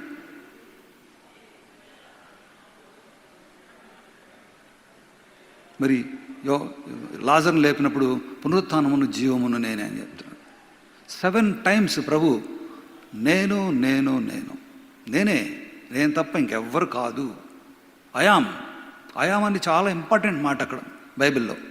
ఎందుకు అయామ్ ఇంపార్టెంట్ మాట అంటే, మిమ్మల్ని ఒకసారి పాత నిబంధనలోకి తీసుకెళ్ళి మిమ్మల్ని కనెక్ట్ చేస్తాను దీన్ని. మోషేకి ప్రభు కనిపించినప్పుడు, అయ్యా బాబు నువ్వు ఎవరో నాకు తెలియదు, నువ్వు దేవుడిని అంటున్నావు, నన్ను అక్కడ పొమ్మంటున్నావు, వాళ్ళని విడిపించమంటున్నావు. వాళ్ళు సరే ఏవో సాకులు చెప్పాడు, కొంచెం కన్విన్స్ అయ్యాడు, మెత్తబడ్డాడు మోషే. అప్పటికి సాకులు చెప్పిన మెత్తబడిన మోషే, మరి ఏంటి నీ పేరేంటి, ఏ దేవుడు నిన్ను పంపించాడు మమ్మల్ని విడుదల చేయమని అడిగితే మేమేం చెప్పాలంటాడు. ఏమంటారు వాళ్ళు? ఏమని చెప్తారు దేవుడు అప్పుడు? ఉన్నవాడను వాడను. ఇంగ్లీష్లో చెప్తే మీకు ఇప్పుడు కరెక్ట్గా అర్థం అవుతుంది. I am that I am. చూడండి, అక్కడ ఐఆమ్ యెహోవా దేవుడు ఏం చెప్తున్నాడు? ఐఆమ్ చెప్తున్నాడు. ఇక్కడ అదే దేవుడు మనకి జీసస్ క్రైస్ట్ రూపంలో ఉన్నప్పుడు, నరావతారిగా వచ్చినప్పుడు, ఈ లోకంలో ఒక మనిషి రూపంలో వచ్చినప్పుడు, is also telling I am that I am 7 times. మీరు చూడండి యోహాను సువార్తలో సెర్చ్ చేయండి, మీకు ఎన్ని 7 ఐఆమ్స్ దొరుకుతాయి మీకు. 5,000 మందికి ఆహారం పెట్టిన దగ్గర నుంచి జీవాహారం నేనని చెప్తున్నాడు. ఇట్లాగా ఈ అయామ్స్ 7 అయామ్స్ చెప్పినటువంటి దేవుణ్ణి ఎదురుగా పెట్టుకొని, మెస్సియాని ఎదురుగా పెట్టుకొని వీళ్ళు ఏవేవో అడుగుతున్నారు. అయ్యా ఏంటి దేవుని రాజ్యం రావడానికి వెళ్ళటానికి మేమేం చేయాలి, ప్రజలకు మేమేం చెప్పాలి, దేవుని రాజ్యాన్ని అంగీకరించాలంటే ప్రజలను ఎలా పరిశుద్ధులుగా చేయాలి, వాళ్ళ ఆత్మీయ స్థితిని ఎలా పైకి లేపాలి, ఇవి చెప్పట్లేదు, ఇవి అడగట్లేదు. ఈయన దగ్గర వాళ్ళకి చెప్పగలిగిన శక్తి ఉంది. మోషే ధర్మశాస్త్రం నిష్ణాతులు వాళ్ళు, they're all experts. Then each and everything, but they are evading it. ఏం చేస్తున్నారు వాళ్ళు? ప్రజలను పీడిస్తున్నారు. ఈ పనుల పేరిట పనులు చేయమని చెప్పి, పన్నులు కట్టమని, దశం భాగాలు ఇవ్వమని ప్రజలను పీడిస్తున్నారు. వీళ్ళు మాత్రం ఇవ్వట్లేదు. ఏం చెప్పాడు ప్రభు? మీరు జీలకర్రలో, సోపులో, కొత్తిమీరలో మాత్రం 10వ వంతు ఇస్తారు, మిగిలిన చోట్ల ఇవ్వరు, అందరిని ఇవ్వండి ఇవ్వండి అని చెప్తారన్నాడు. am I right? ఇట్లా ఉన్నప్పుడు ఇలా ఎదురుగా దేవుడు ఉండి ఆయన సూచన కనిపిస్తుంది, సూచక క్రియలు చేస్తున్నారు ప్రభు. మీరు గమనించండి, యోహాను సువార్తలో ఎక్కడ కూడా ఆశ్చర్యక్రియలు, అద్భుత క్రియలు, తర్వాత హీలింగ్స్, స్వస్థత అనే మాట ఉండదు. ఆయన 7 చేస్తారు. ఆ 7 కూడా సూచక క్రియలు అని మాత్రమే యోహాను సువార్తలో రాయబడి ఉంటుంది. Please note, science, SIGNS, science. ఎందుకంటే మీకు మాట చెప్తా, కానాలో ఆయన చేసిన మొదటి సూచక క్రియ కదా ఇది. కానా పెండ్లి విందులో చేసిన మొదటి సూచక క్రియ. అది పెద్ద సూచక క్రియ కాదు వాస్తవానికి. ప్రభువైన యేసుక్రీస్తు వారు చేసిన అనేక వందల పనులు అది కూడా ఒకటి. కానీ యోహాను మాత్రం దాన్ని సూచక క్రియ అనే రాస్తాడు. యోహాన్ రైటింగ్ వేరు. 7 AM స్టేట్మెంట్స్ రాసింది కూడా యోహానే. Saint John wrote all these things. Right, మనం మ్యాచ్లో ఉన్నాం, మ్యాచ్లోకి వెళ్దాం. మీకు ఏ సూచక్రియ రాదు. మీకు అందరికి యోనాను గురించిన స్టోరీ మీకు అందరికి తెలుసు బాబు. మీరందరూ కూడా చదివి ఉన్నారు, మనం కూడా చదివి ఉన్నాం సండే స్కూల్ దగ్గర నుంచి. మీరు, నేను అందరం కూడా యోనా స్టోరీ 4 అధ్యాయాలు. ఈ యోనాను గురించి తప్ప మీకేం రాదు. అంటే యోనా ఏంటి? 3 రోజులు చేప గర్భంలో ఉన్నాడు. 3 రోజులు అట్లా సజీవంగా ఉండి బయటపడి, చేప కావాలంటే అది ఏ తిమింగలో మింగేస్తే డైజెస్ట్ అయిపోయాడు. 3వ రోజున దేవుని ఆజ్ఞ చొప్పున అది ఒక సముద్ర తీరంలో కక్కివేసింది. ఇక్కడ ఒక విషయం గమనిద్దాం. మరి చేప పరిస్థితి ఏంటి? జీర్ణించుకోలేకపోతే మన పరిస్థితి ఏమవుద్ది? వాంతులు అవుతాయి కదా. అదే కదా జరిగేది. ఏదైనా ఆహారం మనం తిన్నాం అనుకోండి, అది ఒంటికి పట్టలేదు అనుకోండి, పేగుల లోపల నుంచి ఎక్కడి నుంచో నోటి ద్వారా బయటకు వచ్చేస్తుంది. అది చాలా క్లిష్టమైన పని అది, కానీ చేసేస్తుంది. ఎందుకు? శరీరం డైజెస్ట్ చేసుకోలేదు కాబట్టి. మరి చేప పరిస్థితి కూడా అంతే. అది ఎన్ని బాధలు పడిందో ఆ 3 రోజులు. మనం ఆ యాంగిల్ నుంచి కూడా ఆలోచించాలి, ఆ కోణం నుంచి కూడా మనం ఆలోచించాలి. చేప తినటానికి కూడా ఏం లేదు. ఇది ఇక్కడ అడ్డం పడిపోయి ఉన్నాడు యోనా నోటి దగ్గర. అది వేరే తినటానికి లేదు. దాన్ని జీర్ణం చేసుకుంటే యోనా కూడా జీర్ణం అయిపోతాడు. దేవునికి అది ఇష్టం లేదు. యోనా సజీవంగా బయటపడాలి. ఇది దీని యొక్క థీరీ ఇక్కడ. ఈ యోనా యొక్క పరిస్థితి 3 రోజులు 3 పగళ్ళు 3 రాత్రులు ఏ విధంగా చేప కడుపులో ఉన్నాడో అదే మీకు సూచక. అదొక్కటే మీకు ఇవ్వబడేటువంటి సూచక్రియ. ఇంతకు మించి నేను ఇంకేం ఇవ్వనాడు. అంటే తన మరణం గురించి, తన శ్రమల గురించి, తన పునరుత్థానం గురించి ఆయన విస్పష్టంగా చెప్తున్నారు ఇక్కడ. వాళ్ళకి అర్థమైతే, వాళ్ళకి అర్థం చేసుకోగలిగితే. అందరు పండితులే, పామర్లు ఎవరు లేరు అక్కడ. They're all experts. శాస్త్రులు, పరిశుద్ధులు, సద్దుకైలు, ప్రధాన యాజకులు, దీస్ ఆర్ ఆల్ ఎక్స్పర్ట్స్. సంఘాన్ని, సమాజాన్ని, దేవాలయాన్ని నడిపించేవాడు. యెరూషలేము దేవాలయం అంటే మాటలు కాదు. యెరూషలేము దేవాలయాన్ని నడిపించేటువంటి పెద్దలు వీళ్ళు. పెద్దల సంఘం అక్కడ అది. అంతేగాని మీకేమి అనుగ్రహించబడదని చెప్పి ఇంకా వీళ్ళతో నాకు వేస్ట్ అనుకుని ఏం చేశాడు చూడండి. లాస్ట్ వర్డ్, వారిని విడిచి వెళ్ళిపోయాను. అంటే దేవుని శక్తి వాళ్ళ దగ్గర నుంచి వెళ్ళిపోయింది. ఎప్పుడైతే యేసుప్రభు అక్కడి నుంచి వెళ్ళిపోతున్నాడని మీరు చదివారు అంటే దేవుని శక్తి వాళ్ళని విడిచి వెళ్ళిపోతుంది. They are remaining as themselves.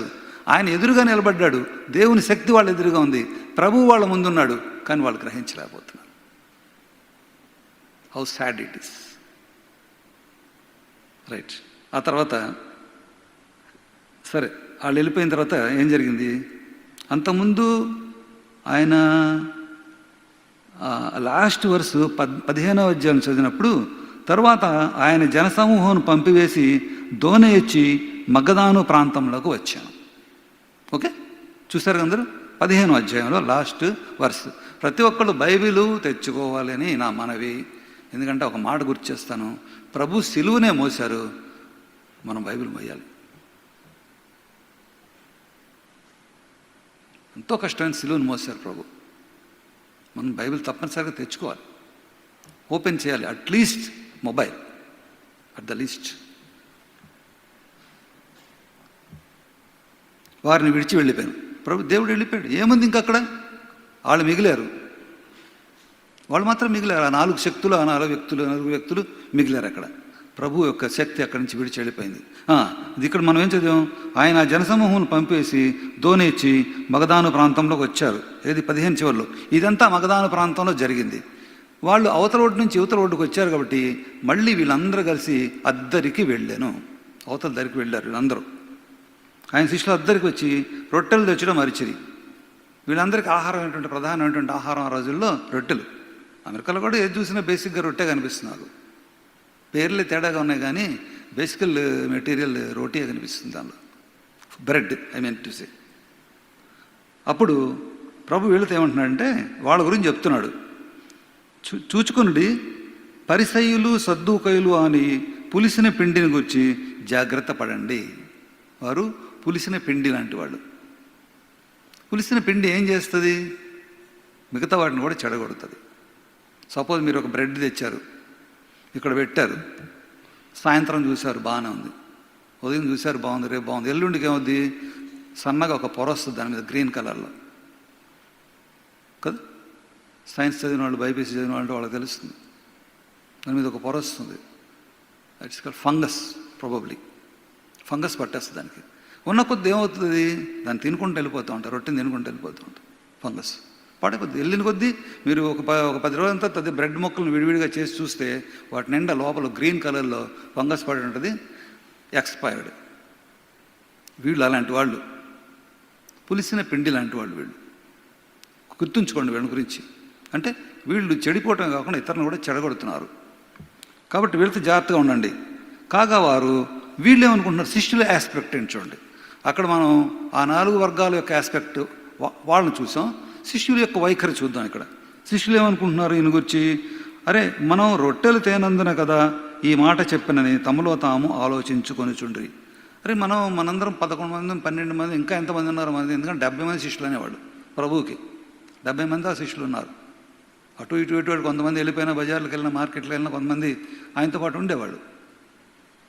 కాబట్టి మనందరికీ అవసరమైనటువంటి రొట్టెలు తేనందున ఈయన పులిపిండి గురించి చెప్తున్నాడా, రొట్టెల పిండి గురించి చెప్తున్నాడని వీళ్ళు అనుకుంటున్నారు మనసులో. యేసు అది ఎరిగి, అందరి హృదయములు ఎరిగిన వాడు యేసు. ఆమేన్. ప్రభువైన యేసుక్రీస్తు వారు మనందరి హృదయాలను ఎరిగి ఉన్నవాడు. హెచ్సిసి తెలుగు సంఘం గుర్తుంచుకోండి. ప్రతి సంఘం, ప్రతి ఒక్కరూ దీన్ని గుర్తుంచుకోవాల్సిన విషయం. హృదయ రహస్యాలను ఎరిగినవాడు. ఎందుకంటే మరి మనం రహస్యమందు వెళ్ళి మనం ప్రార్థన చేస్తే, మనం మొర వింటాన్ని మనం ఆలోచించినప్పుడు, రహస్యమైనటువంటి తప్పు చేసినప్పుడు దేవుడు చూడ్డా అక్కడ పొరపాటు పడిపోతాం మనం. రహస్యమందు వెళ్ళి ప్రార్థన చేస్తే దేవుడు వింటాడు. నేను చేశాను, దేవుడు నాకు అది ఇస్తాడు, ఇది ఇస్తాడు మనం ఎక్స్పెక్ట్ చేస్తూ ఉంటాం. అది ఇచ్చాడు, ఇది ఇచ్చాడని చెప్తాం. కానీ రహస్యమైనటువంటి పాపానికి, రహస్యంగా మనం చేసే తప్పులకి ఉంది విట్నెస్ ఉంది దేవుని దగ్గర. దేవుని విట్నెస్ కాదు, దేవుని కనుదృష్టి ఉంది దాని మీద. కాబట్టి హృదయ రహస్యాలు ఎరిగినవాడు ప్రభు. ఈ హృదయ రహస్యాలు ఎరిగిన ప్రభు ఇక్కడ ఏం చేస్తాడంటే శిష్యుల యొక్క అంతరంగం ఎరిగాడు. శిష్యుల మనసులో ఏముందో ఎరిగి బ్రాకెట్లో కూడా పెట్టారు దాన్ని కదా. మనం యేసు అది ఎరిగి, అల్ప విశ్వాసులారా, మన యొద్ద రొట్టెలు లేవని మీరు ఎందుకు ఆలోచించుకొనిచున్నారు? చూడండి ఎంత ఈజీగా కనిపెట్టేశాడు దేవుడు. వాళ్ళ హృదయం, వాళ్ళు రొట్టెలు లేవని వాళ్ళు అనుకోవడం ఏంటి, ఈయనతో ఒక మాట కూడా అనకపోవడం ఏంటి, ఈయన వాళ్ళతో తిరిగి వాళ్ళ మనసులో ఏముందో చెప్తున్నారు. రొట్టెలు లేవని మీరు అనుకుంటున్నారు. ప్రతి సమయంలోనూ కూడా దేవుడు మనతో కూడా మాట్లాడుతున్నాడు. ఆమేన్. ప్రతి సమయంలోనూ దేవుడు, ప్రతి సందర్భంలోనూ దేవుడు మనతో కూడా మాట్లాడుతున్నాడు. దేవుని స్వరాన్ని మనం వినవలసిన వారు ఉన్నాం, గ్రహించవలసిన వారమై ఉన్నాము. ఈ సమయంలో దేవుని స్వరం మనకేమైనా పలుకుతుందా అని మనం చెవులు రిక్కించి వినాల్సిన అవసరం ఉంది. ఎప్పుడు కూడా తెలియదు మనకి, పలుకుతాడు దేవుడు. నేను నా పర్సనల్ ఎగ్జాంపుల్ తర్వాత చెప్తాను. మీరు ఇంకను గ్రహింపలేదా? 5 రొట్టెలు 5,000 మందికి పంచిపెట్టినప్పుడు ఎన్ని గంపలు ఎత్తారు? మీకు గుర్తులేదా? 12 గంపలు ఎత్తారు. ఎంతమంది తిన్నారు? 5,000 మంది అన్నారు, పురుషులు స్త్రీలు కాకుండా, స్త్రీలు చిన్నపిల్లలు కాకుండా. వాళ్ళొక 5,000, 10,000 మొత్తం 12 గంపలు ఎత్తారు. ఏంటి 12 గంటలు చెప్పండి? అక్కడ ఒక అవసరత తీర్చబడింది, అబండెన్స్ వచ్చింది. మీరు గమనించండి, ఇది ఒక అక్కర తీర్చబడింది. 5 రొట్టెలు 2 చేపలు. జీసస్ యొక్క మ్యాథమెటిక్స్ వేరే విధంగా ఉంటాయి. ఆమేన్. జీసస్ యొక్క మ్యాథమెటిక్స్ వేరే ఉంటాయి. 5 రొట్టెలు 2 చేపలు తెచ్చి 5,000 మంది సర్ది పెట్టగలడు ఆయన. 12 గంపలు ఎత్తించగలడు. సో అక్కడ ఒక అవసరత తీరింది, ఒక అక్కర తీరింది, ప్లస్ అబండెన్స్. నేను ఒకసారి ఒక చర్చిలో ఒక శర్మన్ కోసం వెళ్తే మన స్క్రీన్ మీద వేశారు 5 + 2 = 8 అని వేశారు. ఇదే ఆ 8వది ఏంటంటే అబండెన్స్, 12 గంపలు. పాస్టర్ గారు శర్మన్ ఒక్క మాటలో చెప్పాలంటే అందరూ కూడా ఆశ్చర్యకరంగా చూస్తున్నారు. 5 + 2 7 వేయాలి, అసలు ఎందుకు ఈ లెక్కలని అనుకున్నారు. శర్మన్ చెప్పిన తర్వాత, మొదలుపెట్టిన తర్వాత ఆ ఎక్స్ట్రా ఒకటి అబండెన్స్. That is important. అక్కర తీరింది, అబండెన్స్ వచ్చింది. రైట్. మీరు ఎందుకు 5 రొట్టె మీద పెంచినప్పుడు మీరు 12 గంపలు ఎత్తలేదు? గుర్తుంచుకోండి. నెక్స్ట్, మరి 7 రొట్టెలు, ఇక్కడేం చేపలు లేవు, ఓన్లీ బ్రెడ్డే, నో ఫిష్.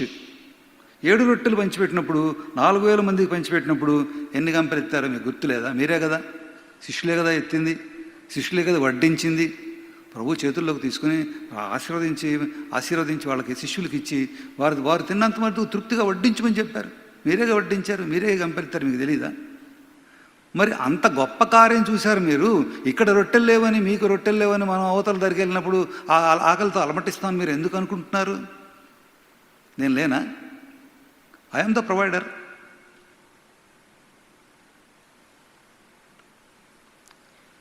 ఎన్ని గంపెళ్ళు ఎత్తిరో అది ఎన్నో మీకు జ్ఞాపకం లేదా? నేను రొట్టెలను గురించి మీకు చెప్పలేదని మీరెందుకు గ్రహింపరు? మీరెందుకు గ్రహింపరు అనే మాటకి బిగినింగే అల్ప విశ్వాసులారా. విశ్వాస్యత తక్కువగా ఉంది వాళ్ళకి. ఎందుకు తక్కువగా ఉంది?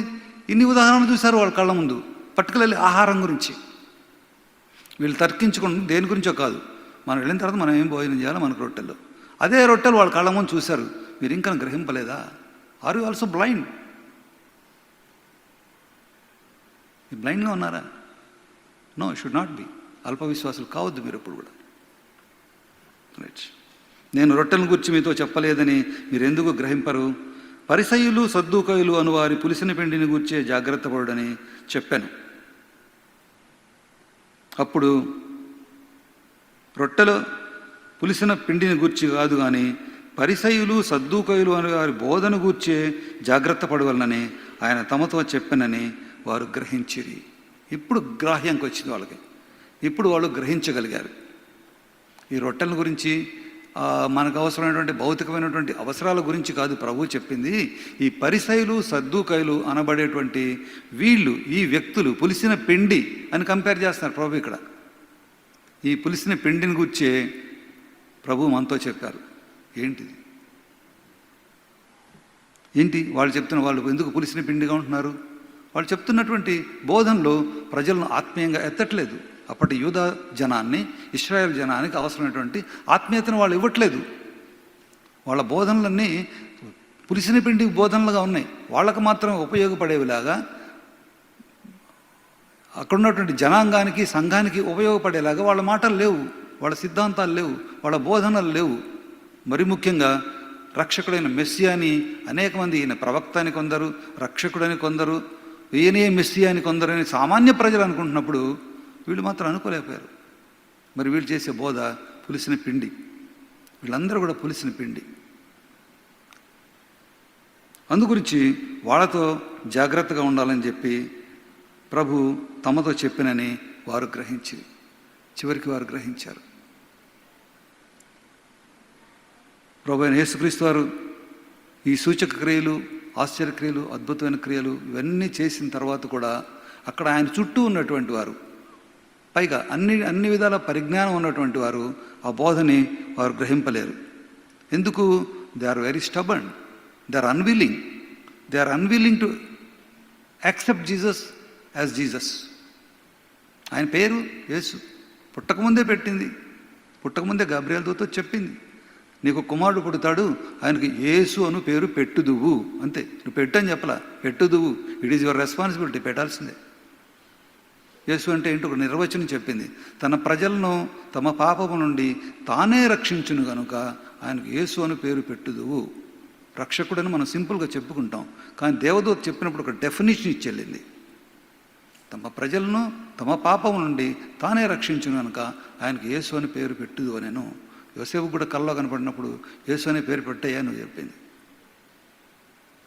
ఈ రక్షకుడని యేసు పాపాల నుంచి విమోచించగలిగినటువంటి యేసుని బట్టి వాళ్ళు ఎంతో అన్విల్లింగ్గా ఉన్నారు ఆయన యాక్సెప్ట్ చేయడానికి. ఇతనేంటి, ఎవరు ఇతను? వడ్రంగి ఆయన కుమారుడు, యోసేపు కుమారుడు. మనకు తెలీదా? వాళ్ళ అమ్మ తెలీదా? మరి అమ్మ, వాళ్ళ సహోదరులు వాళ్ళు వీళ్ళు అందరూ మనతో కలిసిన వాళ్ళు కాదా? మనందరం బావి దగ్గర నీళ్లు పట్టిన వాళ్ళం కాదా? వాళ్ళ కుటుంబం మనకు తెలియంది కాదా? How this fellow has become a son of God. నేను దేవుని కొడుకు కుమారుడు అని ఎలా చెప్పుకోగలుగుతున్నాడు? How we accept this? మనందరం పండితులు.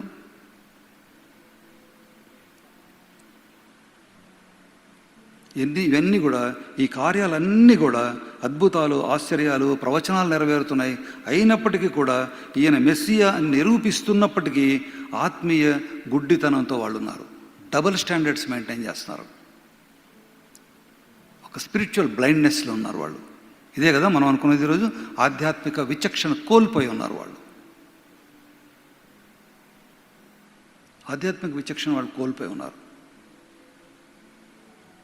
సంగమా, ఈ రోజున మనం కూడా ఆధ్యాత్మిక విచక్షణ కోల్పోకుండా ఉండాలి. ఆధ్యాత్మిక, ఎందుకంటే మనం చిన్ననాటి నుంచే సండే స్కూల్ రోజు నుంచి మనం దేవుని వాక్యాలు తెలుసుకుంటున్నాం, మన పిల్లలకు తెలియజేస్తాం.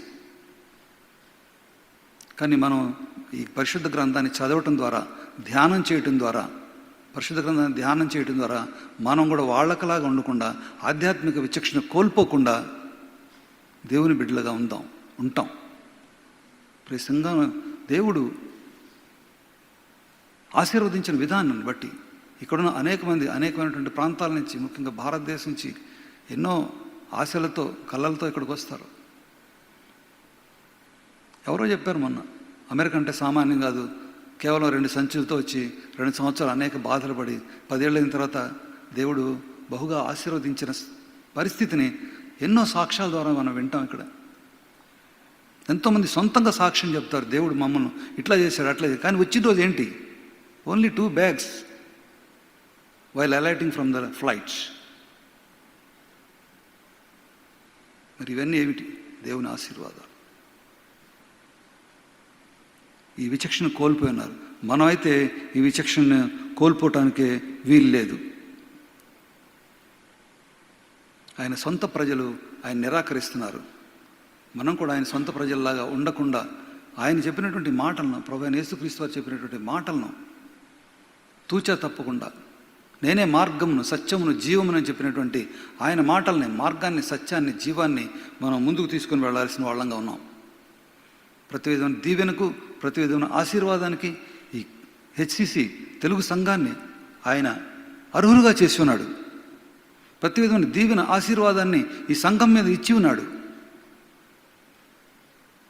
ప్రతి ఒక్కరూ తెలిసి ఉన్నారు ఈ విషయాలు, ప్రతి ఒక్కరికి తెలుసు. నేను చెప్పాల్సిన అవసరం లేదు. ఏ విధంగా దీవించబడినారు, ఏ విధంగా ఆశీర్వదించబడినారు, ఏ ప్రాంతాల నుంచి వచ్చి ఉన్నారు, ఇక్కడికి మరో ప్రాంతాల నుంచి వచ్చిన వాళ్ళు ఉన్నారు. కానీ ఇది ఒక కలల దేశం. అమెరికా అంటే ఎంతోమందికి ఇది ఒక it's a dream land of opportunities. ఈ ల్యాండ్ ఆఫ్ ఆపర్చునిటీస్ రావాలని ఎంతోమంది ప్రయత్నిస్తూ ఉంటారు. But it is not possible for rich and everybody. Only selected few will come here. మీరు గమనించండి, మిగిలిన వాళ్ళకంటే మీరు ఎంతగా అభివృద్ధి చెందున్నారు, శారీరకంగా, భౌతికంగా ఎంతగా అభివృద్ధి చెందున్నారు ఈ దేశంలో, మిగిలిన మన బంధువులతో, అక్కడున్న వాళ్ళతో పోలిస్తే. మరి మన ఆత్మీయ స్థితి ఏంటి? ఆత్మీయంగా ఎదగొద్దా? ఆత్మీయంగా అభివృద్ధి చెందాల్సిన వాళ్ళంగా ఉన్నాం. మనం సోషలైజింగ్ టైం కాదు, సోషలైజింగ్ టైం కంటే ఎక్కువ సమయం మనం సెరమనైజింగ్ టైంలో గడపాలి. It is very important. Sermonising time 1/2 hour, socialising time 1.5 hour అంతే. It doesn't make any sense. It doesn't look nice in the eyes of God, in the sight of the Lord. మనము you must look nice in the sight of the Lord. ఇది మనందరి బాధ్యత. దేవుడు అనేక దీవెనలు కుమ్మరించున్నాడు, అనేక విధాలుగా దీవించున్నాడు ఈ సంఘాన్ని. అందరు పాటలు పాడేవాళ్ళు ఉన్నారు, సెర్మన్స్ చెప్పేవాళ్ళు ఉన్నారు, ఆరాధన చేసేవాళ్ళు ఉన్నారు. ఇన్ని విధాలుగా ఇక్కడికి వచ్చి ఎన్నో చోట్ల నుంచి వచ్చిన వాళ్ళు ఒక్క చోట కూడి సంఘముగా సహవాసంగా ఏర్పడ్డారు. నేను మొన్న కూడా చెప్పాను, ఫ్రైడే సంఘానికి 4 స్తంభాలు ఉన్నాయి. లేని వాళ్ళు మళ్ళీ చెప్తున్నాను. అపుస్తుల బోధ,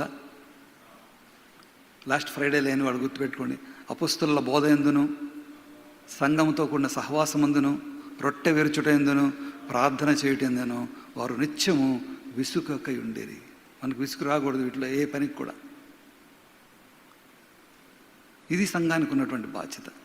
ఈ సంఘానికి ఉన్నటువంటి బాధ్యత మనమే సంఘం. ప్రతి ఒక్కరం కొలిస్తేనే, సహవాసం అయితేనే సంఘం. ఇతరులకు ఇతర విశ్వాసాల్లో లేనటువంటి గొప్ప విషయం ఏంటంటే వాళ్ళు ఇట్లా పెట్టి అట్లా వెళ్ళిపోతారు. మనం వెళ్ళాం, మనం సహవాసంగా కుడతాం, ఒక గంటన్నర ఉంటాం. తర్వాత ఈ రోజుల్లో వచ్చినటువంటి ఈ టెక్నాలజీ వలన వాట్సాప్ చాట్ల ద్వారా మనం కనెక్ట్ అయి ఉన్నాం. వాట్సాప్ గ్రూప్స్ ఉన్నాయి చర్చిల్లో, వాటి ద్వారా కనెక్ట్ అయి ఉన్నాం. మనం గూగుల్ మీట్లు ఉన్నాయి. అనేక విధాలుగా అభివృద్ధి చెందుతున్నాం దేవుని వాక్యం వినటానికి.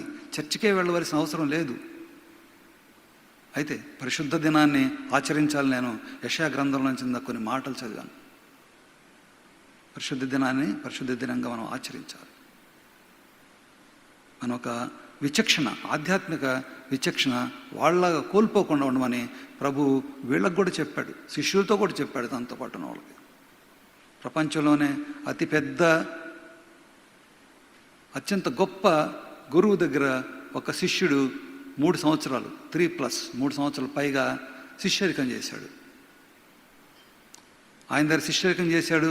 ఆయన చెప్పిన అనేక బోధలు విన్నాడు. ఆయన అనేక మందికి చెప్పిన మంచి మాటలు విన్నాడు. అనేక మందికి చేసిన సహాయాలు విన్నాడు, సహాయాలు చూశాడు. చివరిగా తప్పిపోయాడు. యూదా ఇస్కరియోత్. మరి అంతకంటే గొప్ప గురువు ఎవరికైనా దొరుకుతాడా? యూదా ఇస్కరియోతుకు దొరికినటువంటి గొప్ప గురువు ప్రభువైన యేసుక్రీస్తు ఎంతమందికి దొరుకుతాడు? 12 మంది మిగిలారు ఆ రోజు. అంత గొప్ప గురువుని ఆయన కోల్పోలేదు, తాను కోల్పోయాడు. ఫైనల్గా ఏం జరిగింది? తన ప్రాణాన్ని కూడా కోల్పోయాడు. ఆ ఒత్తిడిలో తాను తీసుకున్న చెడ్డ నిర్ణయం వలన. తప్పు చేశాడు, కానీ తప్పుని సరిదిద్దుకోలేకపోయాడు. పేతురు తప్పు చేశాడు, నేను ఎరగనని చెప్పిన మాట వాస్తవం. తప్పు చేశాడు, కానీ బయటకు పోయి ఆ సమయంలో ఏం చేశాడు? సంతాపపడి ఏడ్చాడు. This is great. వెలుపలికి పోయి సంతాపపడి ఏడ్చినాం. ఏడుపు ఎప్పుడు వస్తుందండి? ఒక ప్రశ్న అడుగుతాను, 1,00,000 రూపాయలు ఇక్కడ పెట్టి నువ్వు ఏడురా అంటే ఎవరైనా ఏడుస్తాడా? ఒక ఎమోషన్. నేను పెద్ద తప్పు చేశాను, ఆ దేవుని ముందు మాట ఇచ్చాను, చనిపోవాల్సి వస్తే నీతో చనిపోతా అని చెప్పిన పేతురు అంతకు ముందు రాత్రి తెల్లారి అదే సమయానికి 24 గంటలు గడకముందే నో ఈయనెవరో నాకు తెలియదు అన్నాడు. కానీ ప్రభు వారు ఆయన వైపు చూసిన ఆ చూపును బట్టి తను చేసిన తప్పేంటో తెలిసి వెలుపలికి పోయి, అక్కడ రాసిన మాటలవి, వెలుపలికి పోయి సంతాపపడి ఏడ్చాడు. వాళ్ళిద్దరి మధ్య డిఫరెన్స్ చూడండి లైఫ్స్లో. ఒక పక్కన యూదా ఇస్కరియోతుని, ఇంకో పక్కన మనం పేతురుని పెట్టుకొని చూసినప్పుడు వాళ్ళిద్దరి జీవితాల్లో పేతురు మరి ఏమయ్యాడు? ఒక్క ప్రసంగంతో 3,000 మందిని మార్చాడు. ఒక్క ప్రసంగంతో 3,000 మందికి బాప్తిస్మం ఇప్పించగలిగాడు. Where is Iscariot? వాళ్ళతో పాటే ఉన్నాడు. He lost his life. తొందరపడ్డాడు, పశ్చాత్తాపడ్డాడు, కానీ మంచి మార్గం వైపు రాలేకపోయాడు. తొందరపాటు నిర్ణయం తీసుకున్నాడు. పశ్చాత్తాపడ్డాడు, మంచి నిర్ణయం తీసుకున్నాడు, ప్రభువును అనుసరించాడు, సంఘాన్ని కట్టాడు, సంఘానికి పునాదిగా ఉన్నాడు. ఇదే కదా దేవుడు కోరుతుంది ఇక్కడ, ఆధ్యాత్మిక విచక్షణ.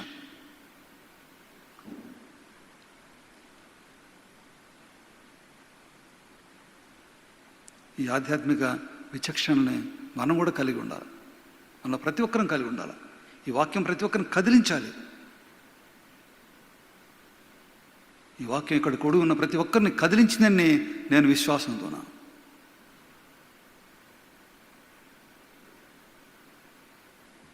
ఇక్కడ మనం ముగించుకుందాం,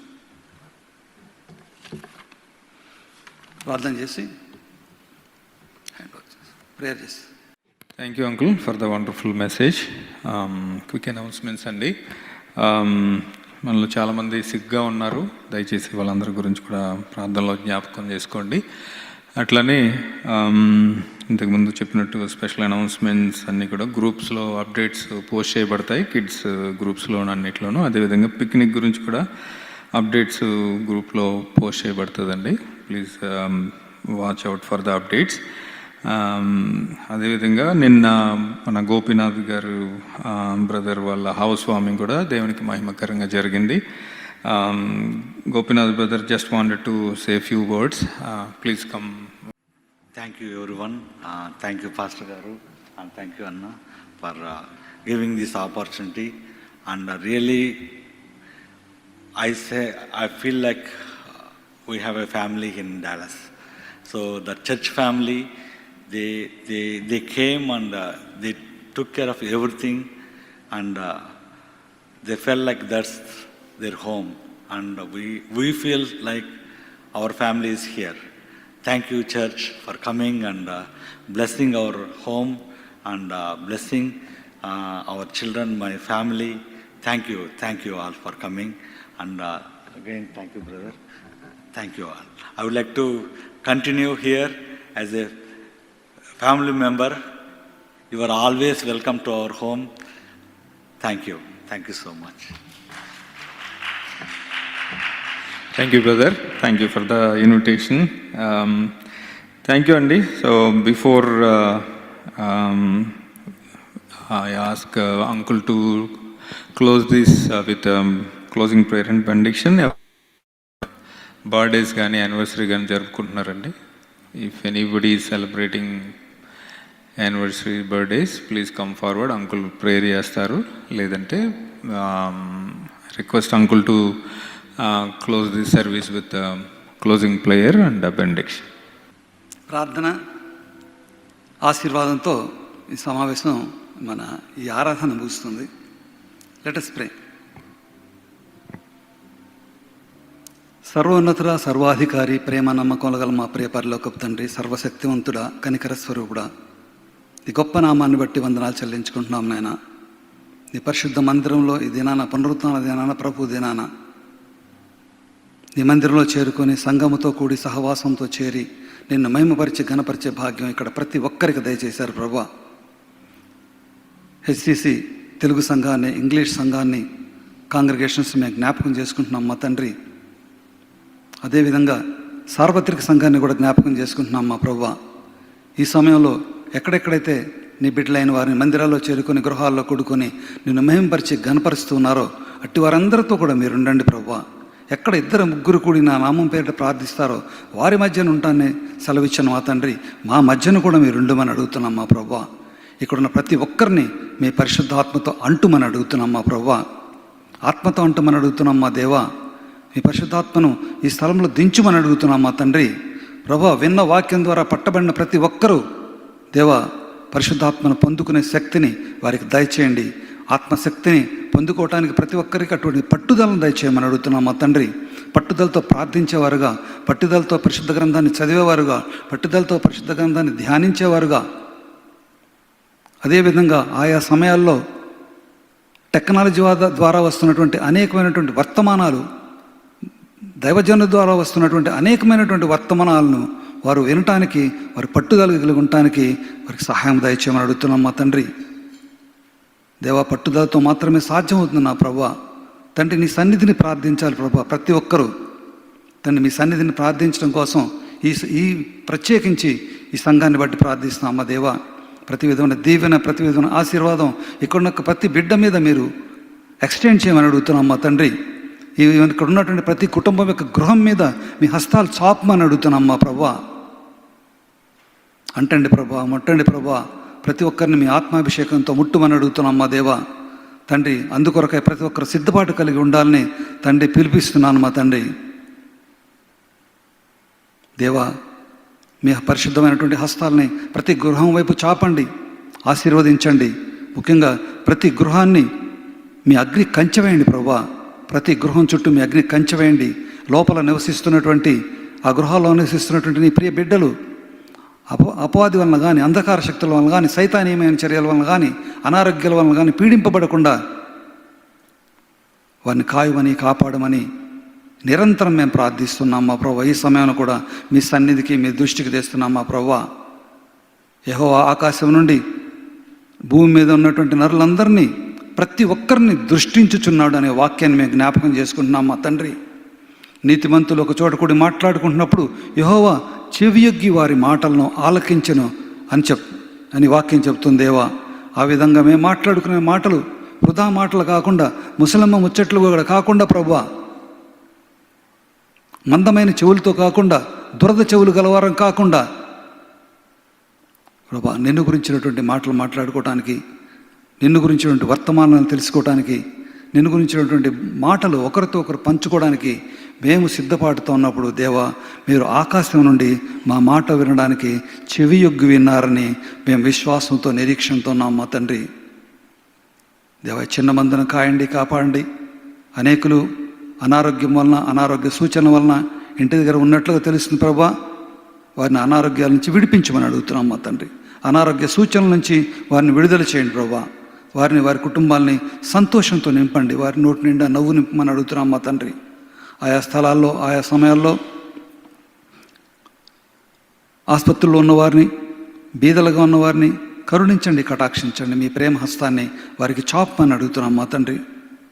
తండ్రి, పరీక్షల కొరకు, ఉద్యోగాల కొరకు, ఇంటర్వ్యూల కొరకు ఎదురు చూస్తున్న వారిని, ఇంటర్వ్యూల ఫలితాల కొరకు ఎదురు చూస్తున్న వారిని ప్రభా మీరు దయ చూడండి తండ్రి. వారు ఏదైతే కోరుతున్నారో వారి కోరికలు నెరవేర్చమని అడుగుతున్నాం మా ప్రభువా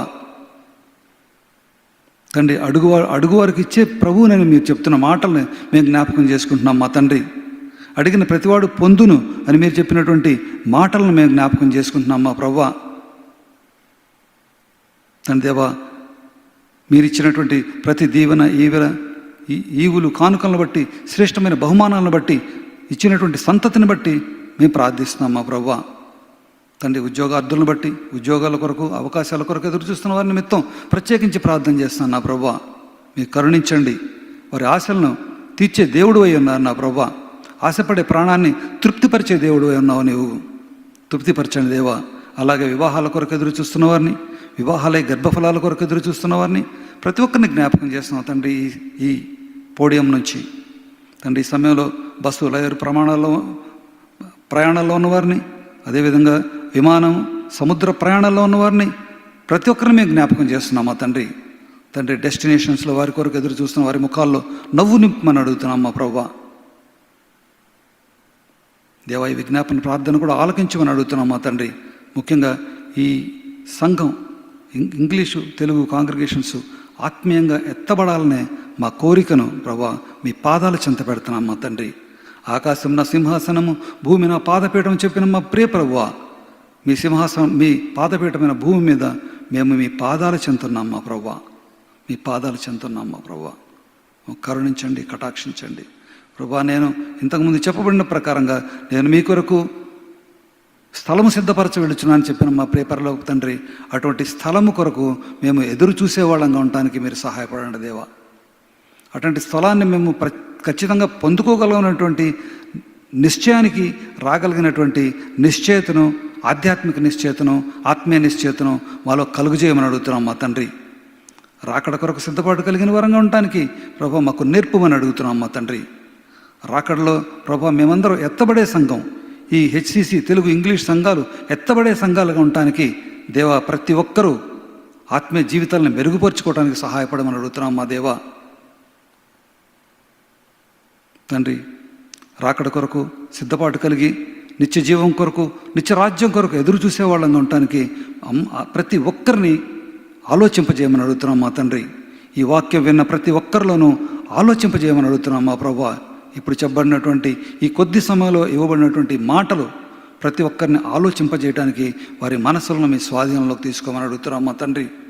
ప్రతి విధమైన దీవెన, ప్రతి విధమైన ఆశీర్వాదం ఈ సంఘంలో ఉన్నటువంటి పెద్దలకు, ఈ సంఘాన్ని నడిపిస్తున్న వారికి, సంఘస్థులుగా ఉన్నవారికి తండ్రి అనేక మందిని ఈ సంఘానికి నడిపించమని మనవలన్నీ ప్రభు అయిన యేసుక్రీస్తు నామంలో అడిగి వేడుకుంటున్నాం తండ్రి. ఆమేన్. మన పరమ తండ్రి అయిన దేవుని దీవెన, మన ప్రభువును రక్షకుడైన యేసుక్రీస్తు ప్రభుల వారి కృప, పరిశుద్ధాత్మ దేవుని సన్నిధి, సమాధానం, సహవాసము, కాపుదల, నిత్యత్వము ఇక్కడ కూడిన మనందరికను ఆయా స్థలాల్లో చేరుకుని ఆయన నిన్ను మహిమపరిచి ఘనపరుస్తూ ప్రతి ఒక్కరికి సదాకాలము తోడయుండి కాపాడి ఆశీర్వదించి నిత్యత్వములోనికి నడిపించునుగాక. ఆమేన్.